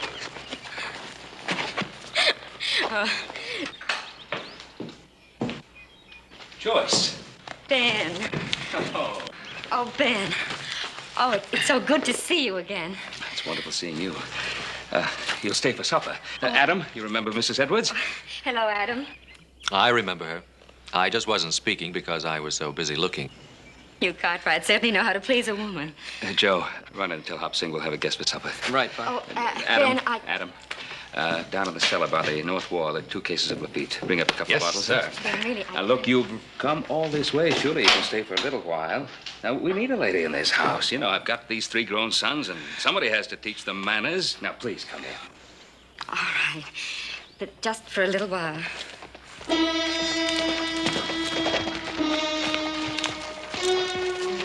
I wouldn't go in there if I was you, Miss Edwards. It's nothing, Ben. He's just our new hired hand. He must be lost. Pay no attention to him. Suit yourself, ma'am. Only Mr. Edwards ain't gonna like this. Ezekiel, you can tell Mr. Edwards anything you want to. But Mr. Cartwright is an old friend, and I'm going inside. Anything you say, ma'am. But I'll be waiting for you.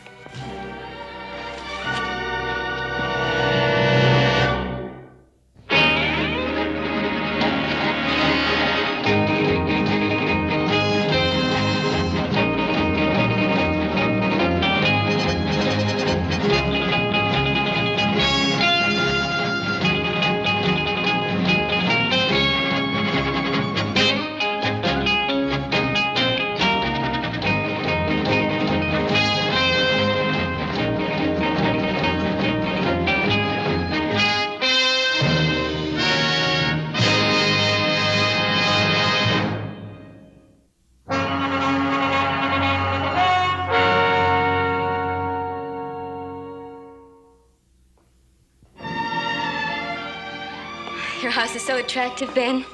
It gets nicer with the years. It's been years since you've been in this house, Joyce. Yes, I know. I've missed seeing it. I've missed seeing you. All of us have. How's Tom?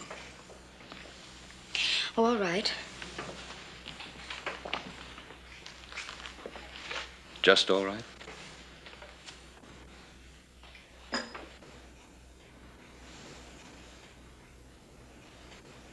How is he really? He's still bitter. He's been bitter ever since the accident. All day long, he just follows me around in his wheelchair. And every night, in front of Ezekiel, he calls me names. He says the most awful things. Ezekiel, that man outside, the hired hand? He's more than just that. Tom spends half the night drinking and gambling with his hired hand. Drinking and gambling? I thought the accident left him incapacitated. Only from the waist down. Tom drinks himself into a stupor, and Ezekiel carries him upstairs. He never knocks. He just brings him right into the room. And he puts him down on the bed next to me. Then he straightens up. And he looks at me lying there. And he says, "Good night, Mrs. Edwards." And goes. Every night it's this. But last night, usually Tom can't turn over, but somehow last night he managed to. I woke up and I saw him bending over me with a carving knife in his hand. He didn't move. He just sort of smiled at me. "You're so beautiful," he said. "I can't bear to think of my going first." Joyce, surely you must know Tom meant no harm. I don't know. He's always talking about death. His death. My death. I've got to go. Joyce, please, stay. I can't, Ben. Tom will be all right. If only he could find something to do to take his mind off himself. I've got to go.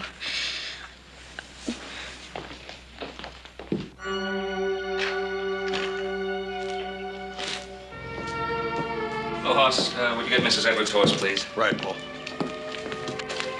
Joyce. I don't like the idea of his following you. Oh, it's all right, Ben. He'll keep his distance. I'll ride along partway with you. All right. Thank you. Here you are, Miss Edwards. Oh, thank you, Hoss.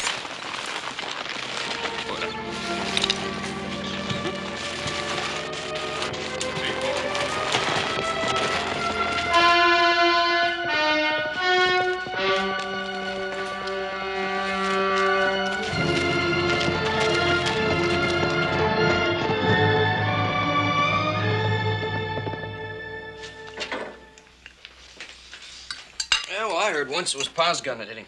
Well, that's a lie. Eat your supper, both of you, and stop talking about it. Oh, look, I didn't mean he hit him on purpose. I meant he hit him accidental. Well, that's two lies. No, that's not what they say in town. Well, that's Mr. Edwards, Joe. Sure, he blames Paul. He claims he crippled him. Well, did he or didn't he? He did not. Yeah, well, how do you know? You weren't even there. I was there an hour later. They were out after wild mountain sheep. Mr. Edwards slipped and fell to a ledge, and Paul risked his life trying to save him. Ain't that right, Adam? They were climbing up off that ledge when they fell to another ledge, and that's when the gun went off, getting him in the spine. Whose gun? Mr. Edwards' gun. All right, then why does he blame Pa? Eat your supper, it's getting cold.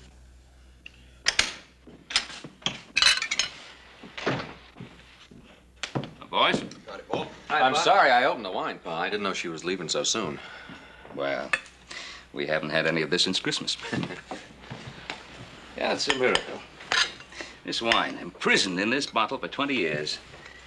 And each year it seems to grow better. Yep, well, I'm sorry Miss Edwards couldn't make it to dinner tonight, but I'm sure glad to be taking part of this wine. Me too. Boys, I need your help. What do you think Tom Edwards could do? What do you mean, Pa? Well, they're out of money. He squandered everything they ever had. They owe everybody, and he's always gambling. That Zeke feller's, does he live with him? I'm sorry, Paul. I wouldn't want you to talk with your mouth full. He not only lives with them, but they owe him, too. Well, what about Virginia City? Maybe he could clerk somewhere. You ever talk with him? Every time he opens his mouth, it's like poison pouring out. Haas, this was once a wonderful man, but he was struck down. Life struck him down. Paul, I didn't mean to offend you. They have a pretty good flow of water on their place, haven't they? And who are we to say that if we were struck down, we wouldn't be pouring out poison, too? Now, what were you saying about water? Oh, well, I was thinking that there's no mill around, and they have a pretty good stream there. We could rig up a water wheel, build a small mill house. They could grind grain. That's a wonderful idea. A wonderful idea. Adam, I want to drink a toast to you. Hey, Paul, can we drink to him, too? He's a mighty bright feller. Downright bright and a real pride and joy to the Cartwrights. Well, thank you, gentlemen.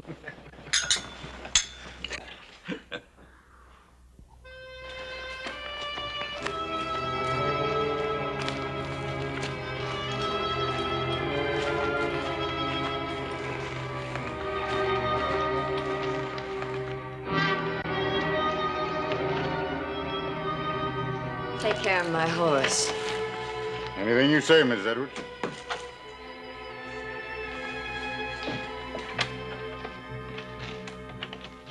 Well, did you have a pleasant ride? Yes. I hope so.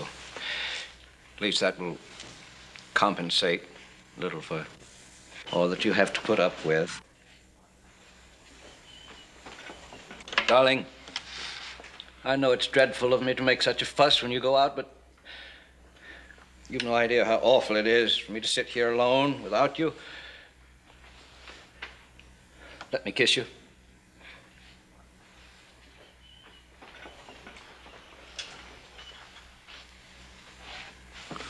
Your skin is so lovely. Your cheeks are pink. Kiss? I'm awfully tired. I think I'll go up to bed. You told me where you've been. I went to see the Cartwrights. Why? To complain about your husband? Tom, please don't start that again. I love you. I'll never leave you. You know that. I expect Ben received you very warmly, didn't he? Did you get any money out of him? Tom, please. He's very rich. You're very attractive. We need money. Yes, I did go about money. You know that property that my father left me in San Francisco? Well, Ben sometimes goes to San Francisco, and I thought that he might sell it for me.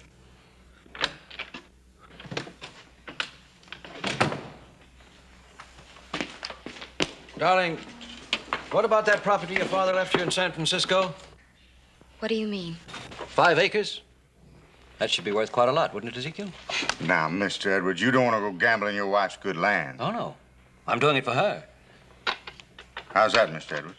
Well, she hates you. This way she could get rid of you. Now, Miss Edwards, you don't want to get rid of me, close as I've been to your husband. How would that get rid of him? I'd bet the whole 5 acres against all we owe Ezekiel. If he loses, then we don't owe him anything, and he clears out. Go ahead. Bet the land. You surprise me, Mr. Edwards. You think I stay with you just for money? You think I take care of you? You think I carry you up them stairs night after night and put you to bed just for money? Now, believe you me, Mr. Edwards, I know I ain't fit to tie your shoe. But just living with you, sir, and Miss Edwards here, I've grown to you two like it was home almost. No, son. No offense, man, but I can't take that bet. All right, all right. Play for $5. Will you lend me $5?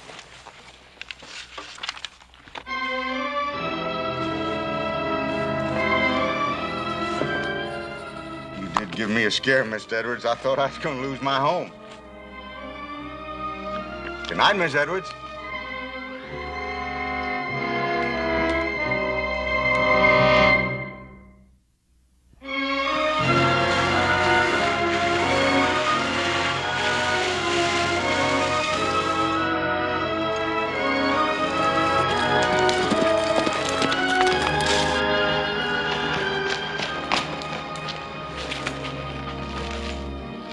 Morning, Tom. What brings you around? Well, I was riding into town. I thought I'd drop by. See me? See my wife. To see you both, Tom. Sit on the porch if you want to. She's picking grapes. Good morning, Mr. Cartwright. Yeah, that's it's a mighty fine stream you have here in the property. I hear my wife paid you a little visit yesterday. It was good to see her. Good to see you, Tom. Is it? Tom, I'll be straight out honest with you. I made a definite point of stopping by here this morning. I have a little business proposition I'd like to talk over with you. How'd you like to make some good money? There ain't much Mr. Edwards can do, ailing chronic the way he is. Tom, I want to build something on your property. A money-making operation. When I get my money out, plus 15%, then it's yours to own. Did you hear that? My wife goes to see my best friend, and suddenly I'm in business. I'm rich. What's the proposition, Mr. Cartwright? A mill. A grain mill. Now, there's none around here for miles, and people around here need a mill. Now, you have the water. I have a son who knows how to put that water to work. What are you doing? Trying to get something from me? Tom, I said this is a business proposition. Now, put up the money, and my sons and I will build that mill for you. What do you get, Mr. Cartwright? Water rights forever? I've already said what I want. My investment back plus 15%. If I have that, I'm satisfied. You mean...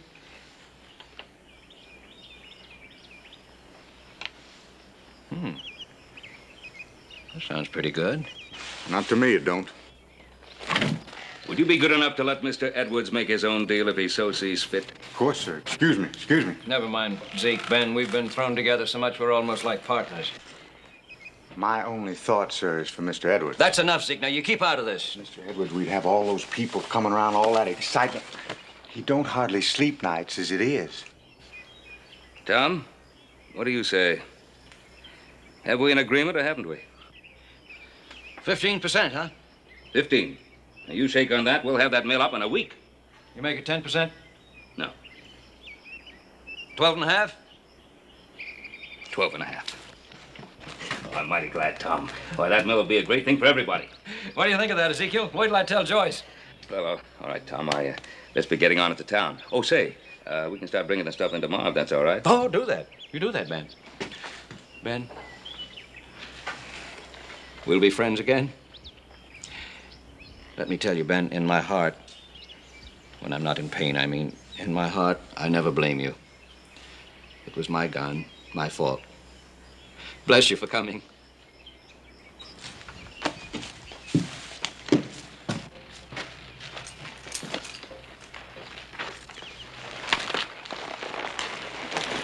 Goodbye tomorrow, Tom. Fine, Ben.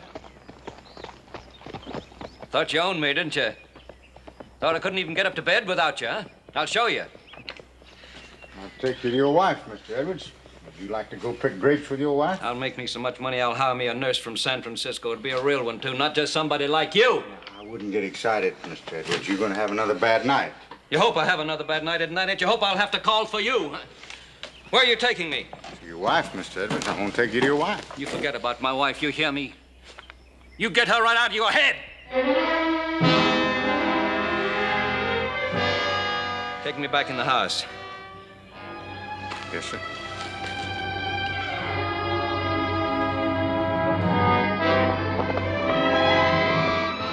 Ben! Joyce. Ben!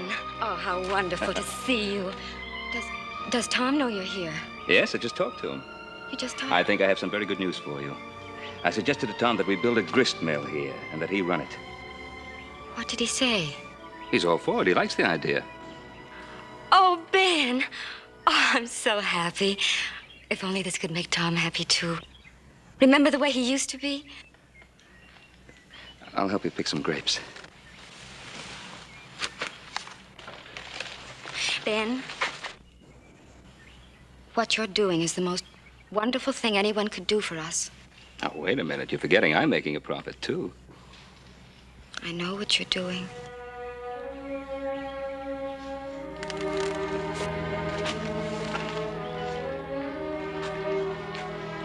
And then about yesterday, I've never complained to you before, have I? I've never complained to anyone. But all these years, I've been dying too. I know, Joyce. Sometimes I think it would have been better for him if I'd left him. My health, just the sight of me seems to infuriate him at times. Just the sheer sight of me. Just your beauty. Oh, Ben. I forgot about that a long time ago. He's a cripple, and I'm a cripple, too. How are you a cripple? Because I don't stand up to him. Because I take every terrible thing he says to me. Sometimes he eyes me like a stranger would. He says things he shouldn't. This may all come to an end. You know, he was so happy when I left him. I think the mill may change everything. Oh, I hope so. It's going to be a fine mill. You know, Adam's very clever with that sort of thing. He's made some wonderful drawings. You're so fortunate in your boys. 3 fine sons. They could be half your life. Only half. Sons can't be everything.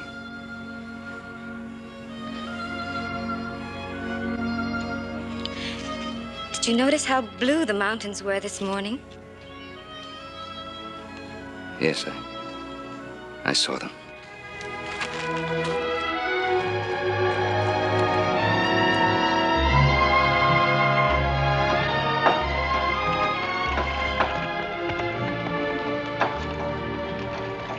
Well, it's starting to look very good. Coming along fine, Pa. Hey, Pa, when's Haas gonna get here with those millstones? Should be real soon. Well, we'll be ready for him any time now. That's fine. Oh, Ezekiel. Glad to see you pitching in. I wouldn't want to give you any wrong notions, Mr. Cartwright. I'm just doing this to please Mr. Edwards. I still don't think any good's going to come of it. Well, why don't you give it a chance? Well, I'll give it a chance. I'm just wondering one thing. What's really in this for you, Mr. Cartwright? Hey, Pa? Pa, send me some more nails, will you? Yeah, coming right up. But it looks so complicated. How did you ever figure it out? Well, it's really not original. The design is actually a combination. Some of it comes from the old New England mills, and some comes from the wheels that the miners built here in Nevada. As you see, we've built a flume leading to the top of the wheel. Now, at the proper time, we'll divert the water back through the flume. It'll pass over the top of the wheel, striking the blades, which will turn the wheel, which will drive the shaft, which will turn the upper millstone, and presto, you're grinding wheat. It's really quite simple. Oh, Adam, I think you're absolutely marvelous. Well, actually, the idea is thousands of years old. But imagine what it meant to man before the steam age. Haas should be here soon with the millstones. Which reminds me, I better see how little Joe's coming along. Oh, and I better see about Tom. Hey, Professor. Huh? That's a mighty pretty assistant you got there. Meaning what? Oh, you're a sly one. I was watching you, standing close, bending over, sniffing her hair. I know you bright boys. How would you like to shut your filthy face, huh? Well, I'm just doing you a favor, friend. Don't let her husband catch you. He's still handy with a rifle. Ezekiel! Come get me! Excuse me, Professor. I was so busy watching you and Mrs. Edwards, I forgot all about her husband. I don't know what you're up to, but don't make any trouble for Mrs. Edwards.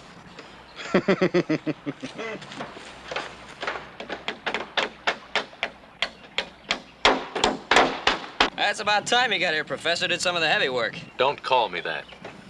What's the matter with you? Just don't call me Professor. Here, let me get that. I'm perfectly capable of doing this myself. Anything you say, ma'am. Wheel me down there. I want to see how things are going. Yes, sir. You think it'd be all right? All right. Why shouldn't it be all right? Come on. Just, I mean, the ground's so rough, your legs being so weak. Must you always remind him of that? I didn't mean no harm, ma'am. I was just thinking. Come on, come on.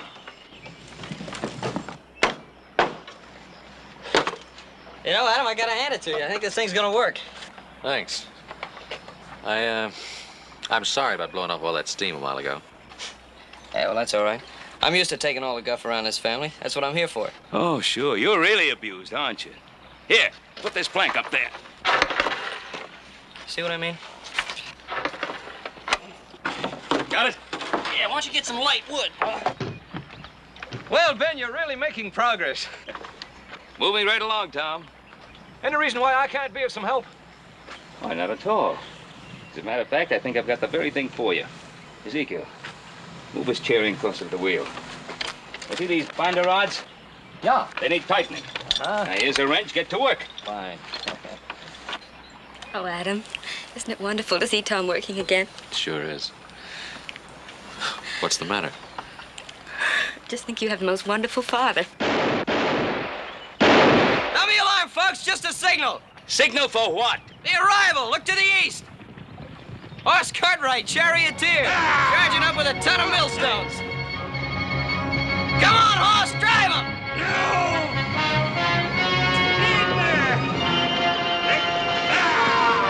Come on, drive it!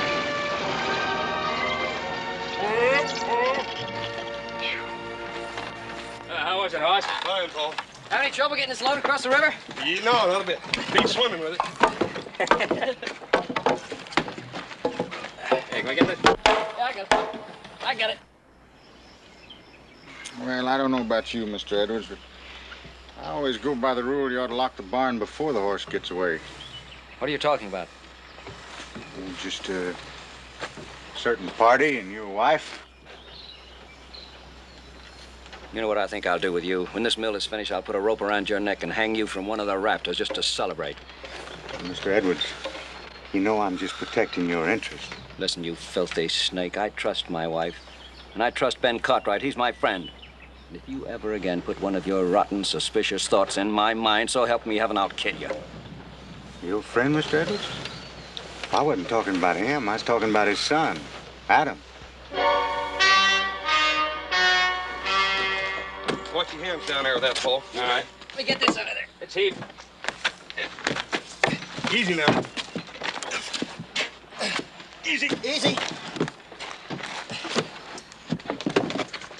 Okay, let her slide down.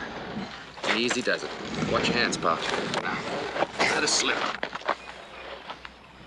Oh, no, I ain't saying she did anything, but the point is... Look, just tell me if you saw anything or you didn't between her and Adam. Mr. Edwards, I don't want you getting excited. Never mind about that. Just tell me what you saw. Well, Adam was... Well, he kind of brushing up against her here and there. Did he touch her? No, not exactly. Well, it's his eyes, you know, when she wasn't looking at him. His eyes was... Well, you know what I mean. They're just kind of touching her all over. Of course, gotta admit that Adam is a good-looking boy. You know, with a little bit of luck, we'll have this mill running by tonight. Tom! Tom, they think they'll have the wheel going by tonight. Isn't that wonderful? Do you know what I think we should have? A party. And let's dance, and let's grind the first grain and have the neighbors in. Oh, wouldn't it be wonderful to have music again? I'll bet you'd like to dance, wouldn't you? Well, just to hear the music would be enough. I bet you'd like to dance with Adam. I beg your pardon? What's all this between you and Adam? Between me and Adam? Ever since the mill started, you've been tagging each other around. Tom, I don't understand you. You understand me. You're a woman, aren't you? You're young, you're lovely. Don't tell me you don't know what I'm talking about. Tom, on my word of honor, no such thought for Adam ever entered my mind. Then why are you so happy? Why have you been smiling ever since this mill started? Because of you. Because I thought it would start your life again, and my life. You haven't been tagging Adam around? No. Brushing against him, leaning against him. Laughing with him at me? No. You have, both of you! You've been tagging each other around like a couple of simpering lovebirds. What's going on? I don't know.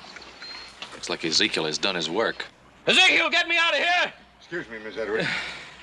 You got him so upset, I better take him inside and lay him down for a while. Ezekiel, do I have you to thank for this? No, ma'am. I didn't tattle on you, if that's what you mean. If you come near my wife again, Adam Cartwright, I'll kill you both!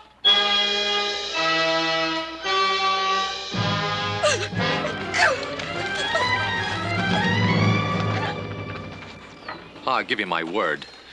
It's Ezekiel. He's warped and twisted Edward's mind.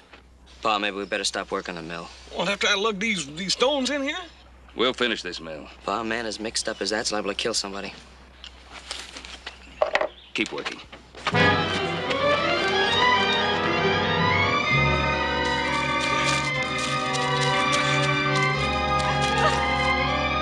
Joyce! Joyce! Joyce! Joyce. Ben, please go away and leave me alone. Joyce, come on now.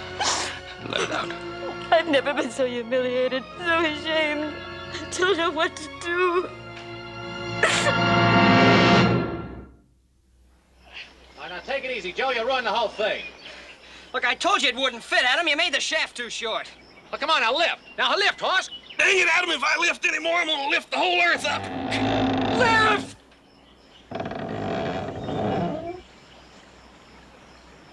Oh, come on, will you, Adam? Let's call it quits. Quit? Yeah, quits. We did enough work today for 10 men. Now, come on, Joe. Give me a few more minutes. I'm hungry, Adam. Adam, you give me one reason why I ought to break my back. Because I want to see it work. I want to see this mill grind wheat. I want to eat bread from this mill that we built.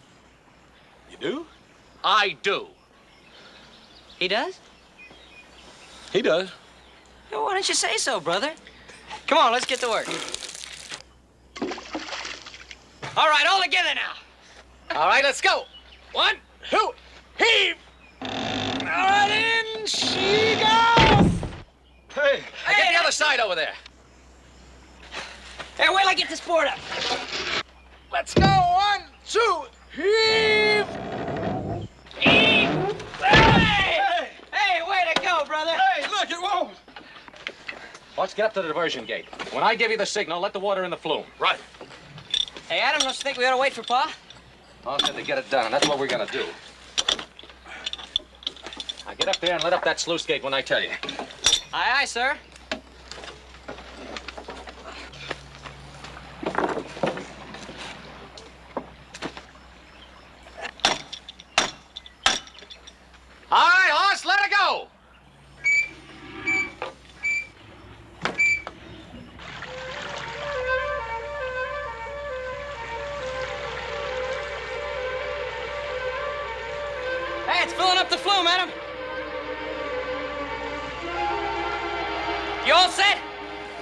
Let it go.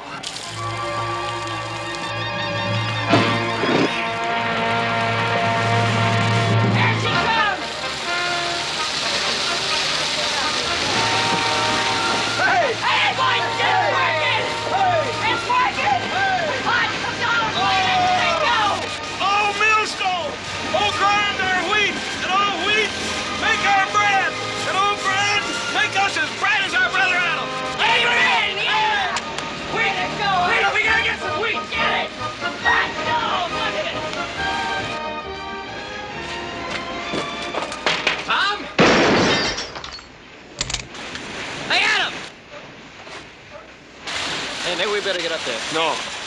Wait. Come on in, whoever you are!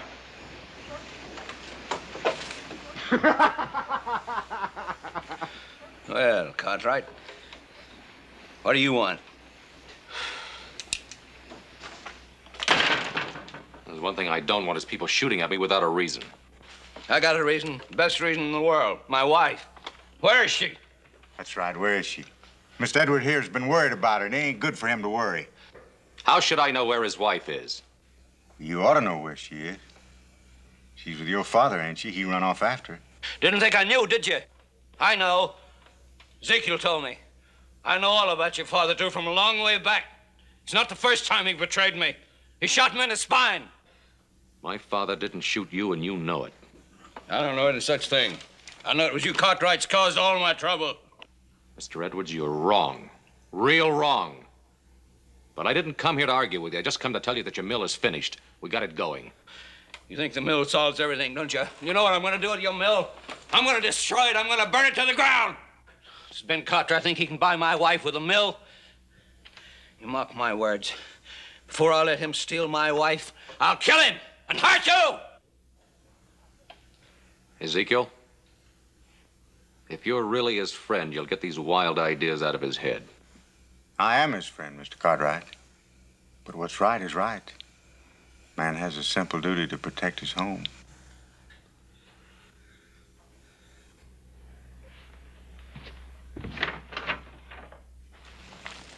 Ben, I'll always remember this time we've had together today. It was as though we had escaped to another world. It's been that way for me, too. Ben, look! The wheel is turning. Oh, isn't it beautiful? It certainly is. Joyce, I just can't let you go back. Ben, please, At least spend the night with us at the Ponderosa. Don't go back to that house, not right now. I'm not afraid. Tom and Ezekiel will be so drunk they won't even hear me come in. Besides, with the mill and all, perhaps it will be different again. I've got to give him that chance. Well, just to be sure everything's all right, I'll ride by first thing in the morning. Ben, thank you for everything.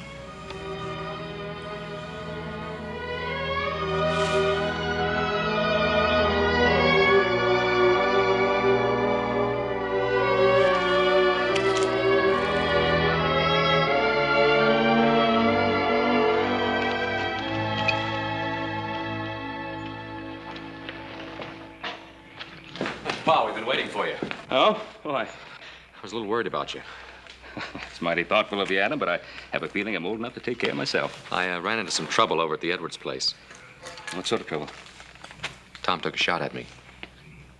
No, I can't believe that. Neither could I. I went up to the ranch to tell him that we'd finished with the mill, and he and that hired hand of his were glassy-eyed drunk. Well, what started it? What brought it on? I don't know. Tom had some wild idea about you and Joyce being out someplace together, and he was making threats about killing you if you didn't stay away from her. Where are you going? I'm going right back to that house as fast as I can make it. That man touches Joyce. Pa? What?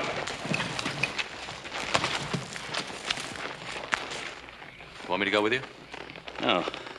You stay here. I'll handle this alone. Pa, Tom's suspicion about you and Joyce. It isn't true, is it? Suppose it were, Adam. How would you feel about it? I'd say that if there ever was a chance, she couldn't do any better. I'd be happy for both of you. Thank you for that, Adam.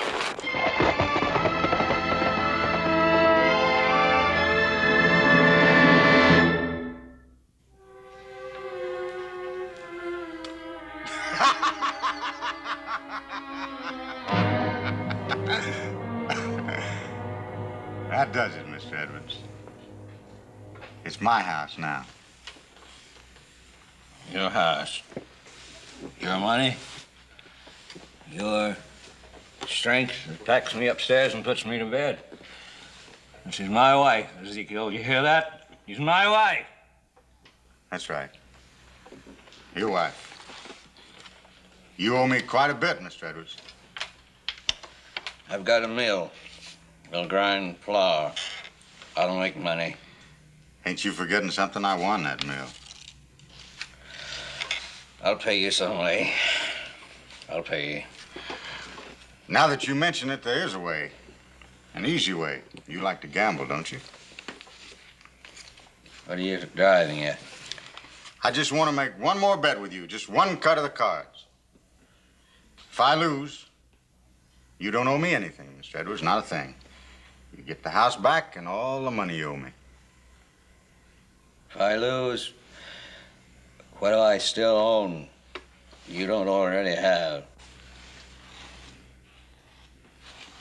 Well, just one cut of the cards can prevent that, Mr. Edwards. A gambler like you ought to jump at the chance. Somebody ought to kill you. Somebody ought to stop you.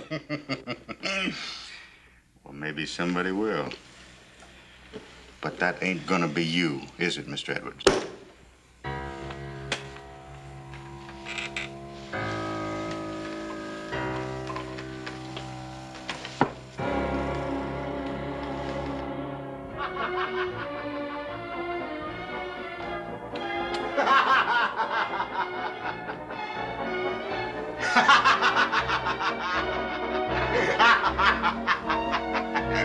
Looks like my king beats your 9.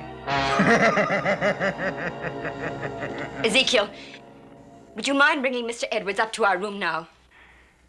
I don't have to do that no more, Miss Edwards. That's my room now.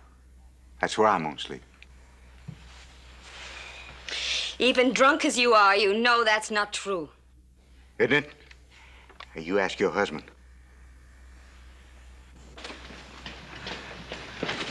What does he mean? Miss Edwards, there's some things going on here I think you ought to know about. Tom, what is he saying? He won the bet. What bet? What do you mean? Oh, you're just as drunk as he is. You don't even know what you're saying. No, he's right, Miss Edwards. I won the bet. Tom, tell him to get away from me. Help me. I can't help you, Joyce. I can't help you. You might as well get used to the idea, Miss Edwards. From now on, there ain't gonna be nobody but... Get away from me! You touch me and I'll kill you. I don't know how I'll do it, but I'll kill you.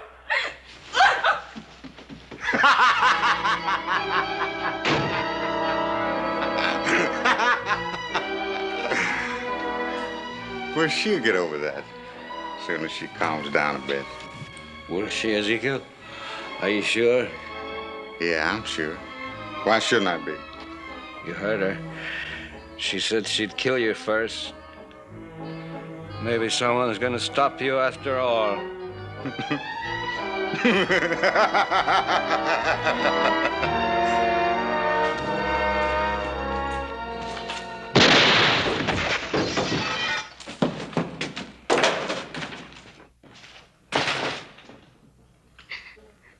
Hello, Mr. Cartwright.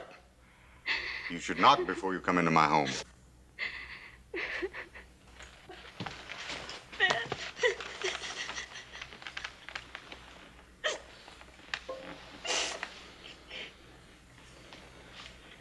Get out of here. No, Mr. Cartwright. Everything here belongs to me now. You see, I've taken Mr. Edwards' place. Even this chair belongs to me.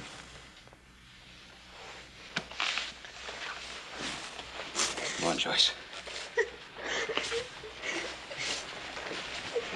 Oh, now stay right where you are, Mr. Cartwright. I wouldn't want to have to hurt you. Now, you Lay your pistol belt on that table.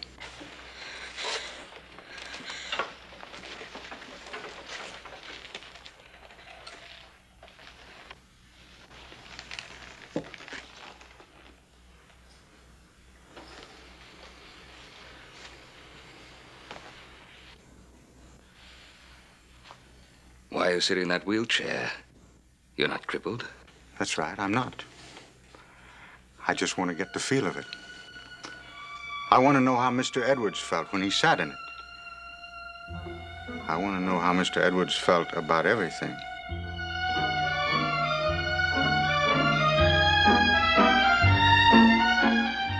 Come on, Joyce. Let's get out of here. No. Now, you can't, Mr. Cartwright. She belongs to me, too. Don't you understand? Look, I have it all here. I kept track of every bet I made with Mr. Edwards. He gambled away everything. And tonight, he gambled away his wife.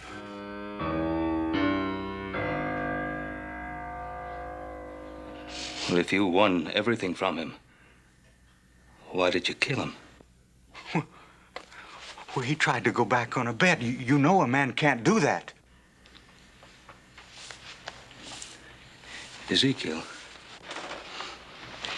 you see, you're very tired. Why don't you rest and we can talk about it? Go on, Joyce. No. Where's she going? Just outside. No, she can't. Now, Mr. Edwards told you that if you tried to steal his wife, he'd kill you. I'm the same as Mr. Edwards now, so if you try to take her, I'm going to have to kill you.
Joyce, this is what you want to do.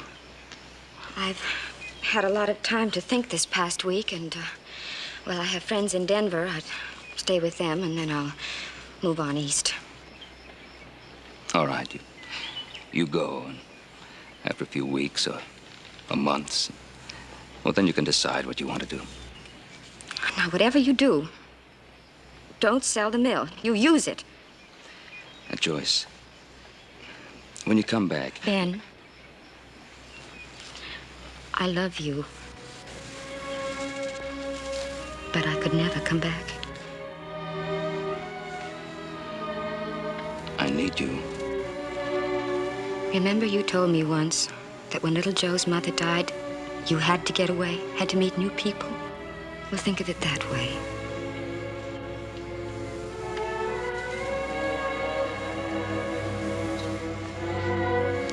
Well, I'll drive you into Virginia City. I'd rather we said goodbye here. It isn't easy for me either.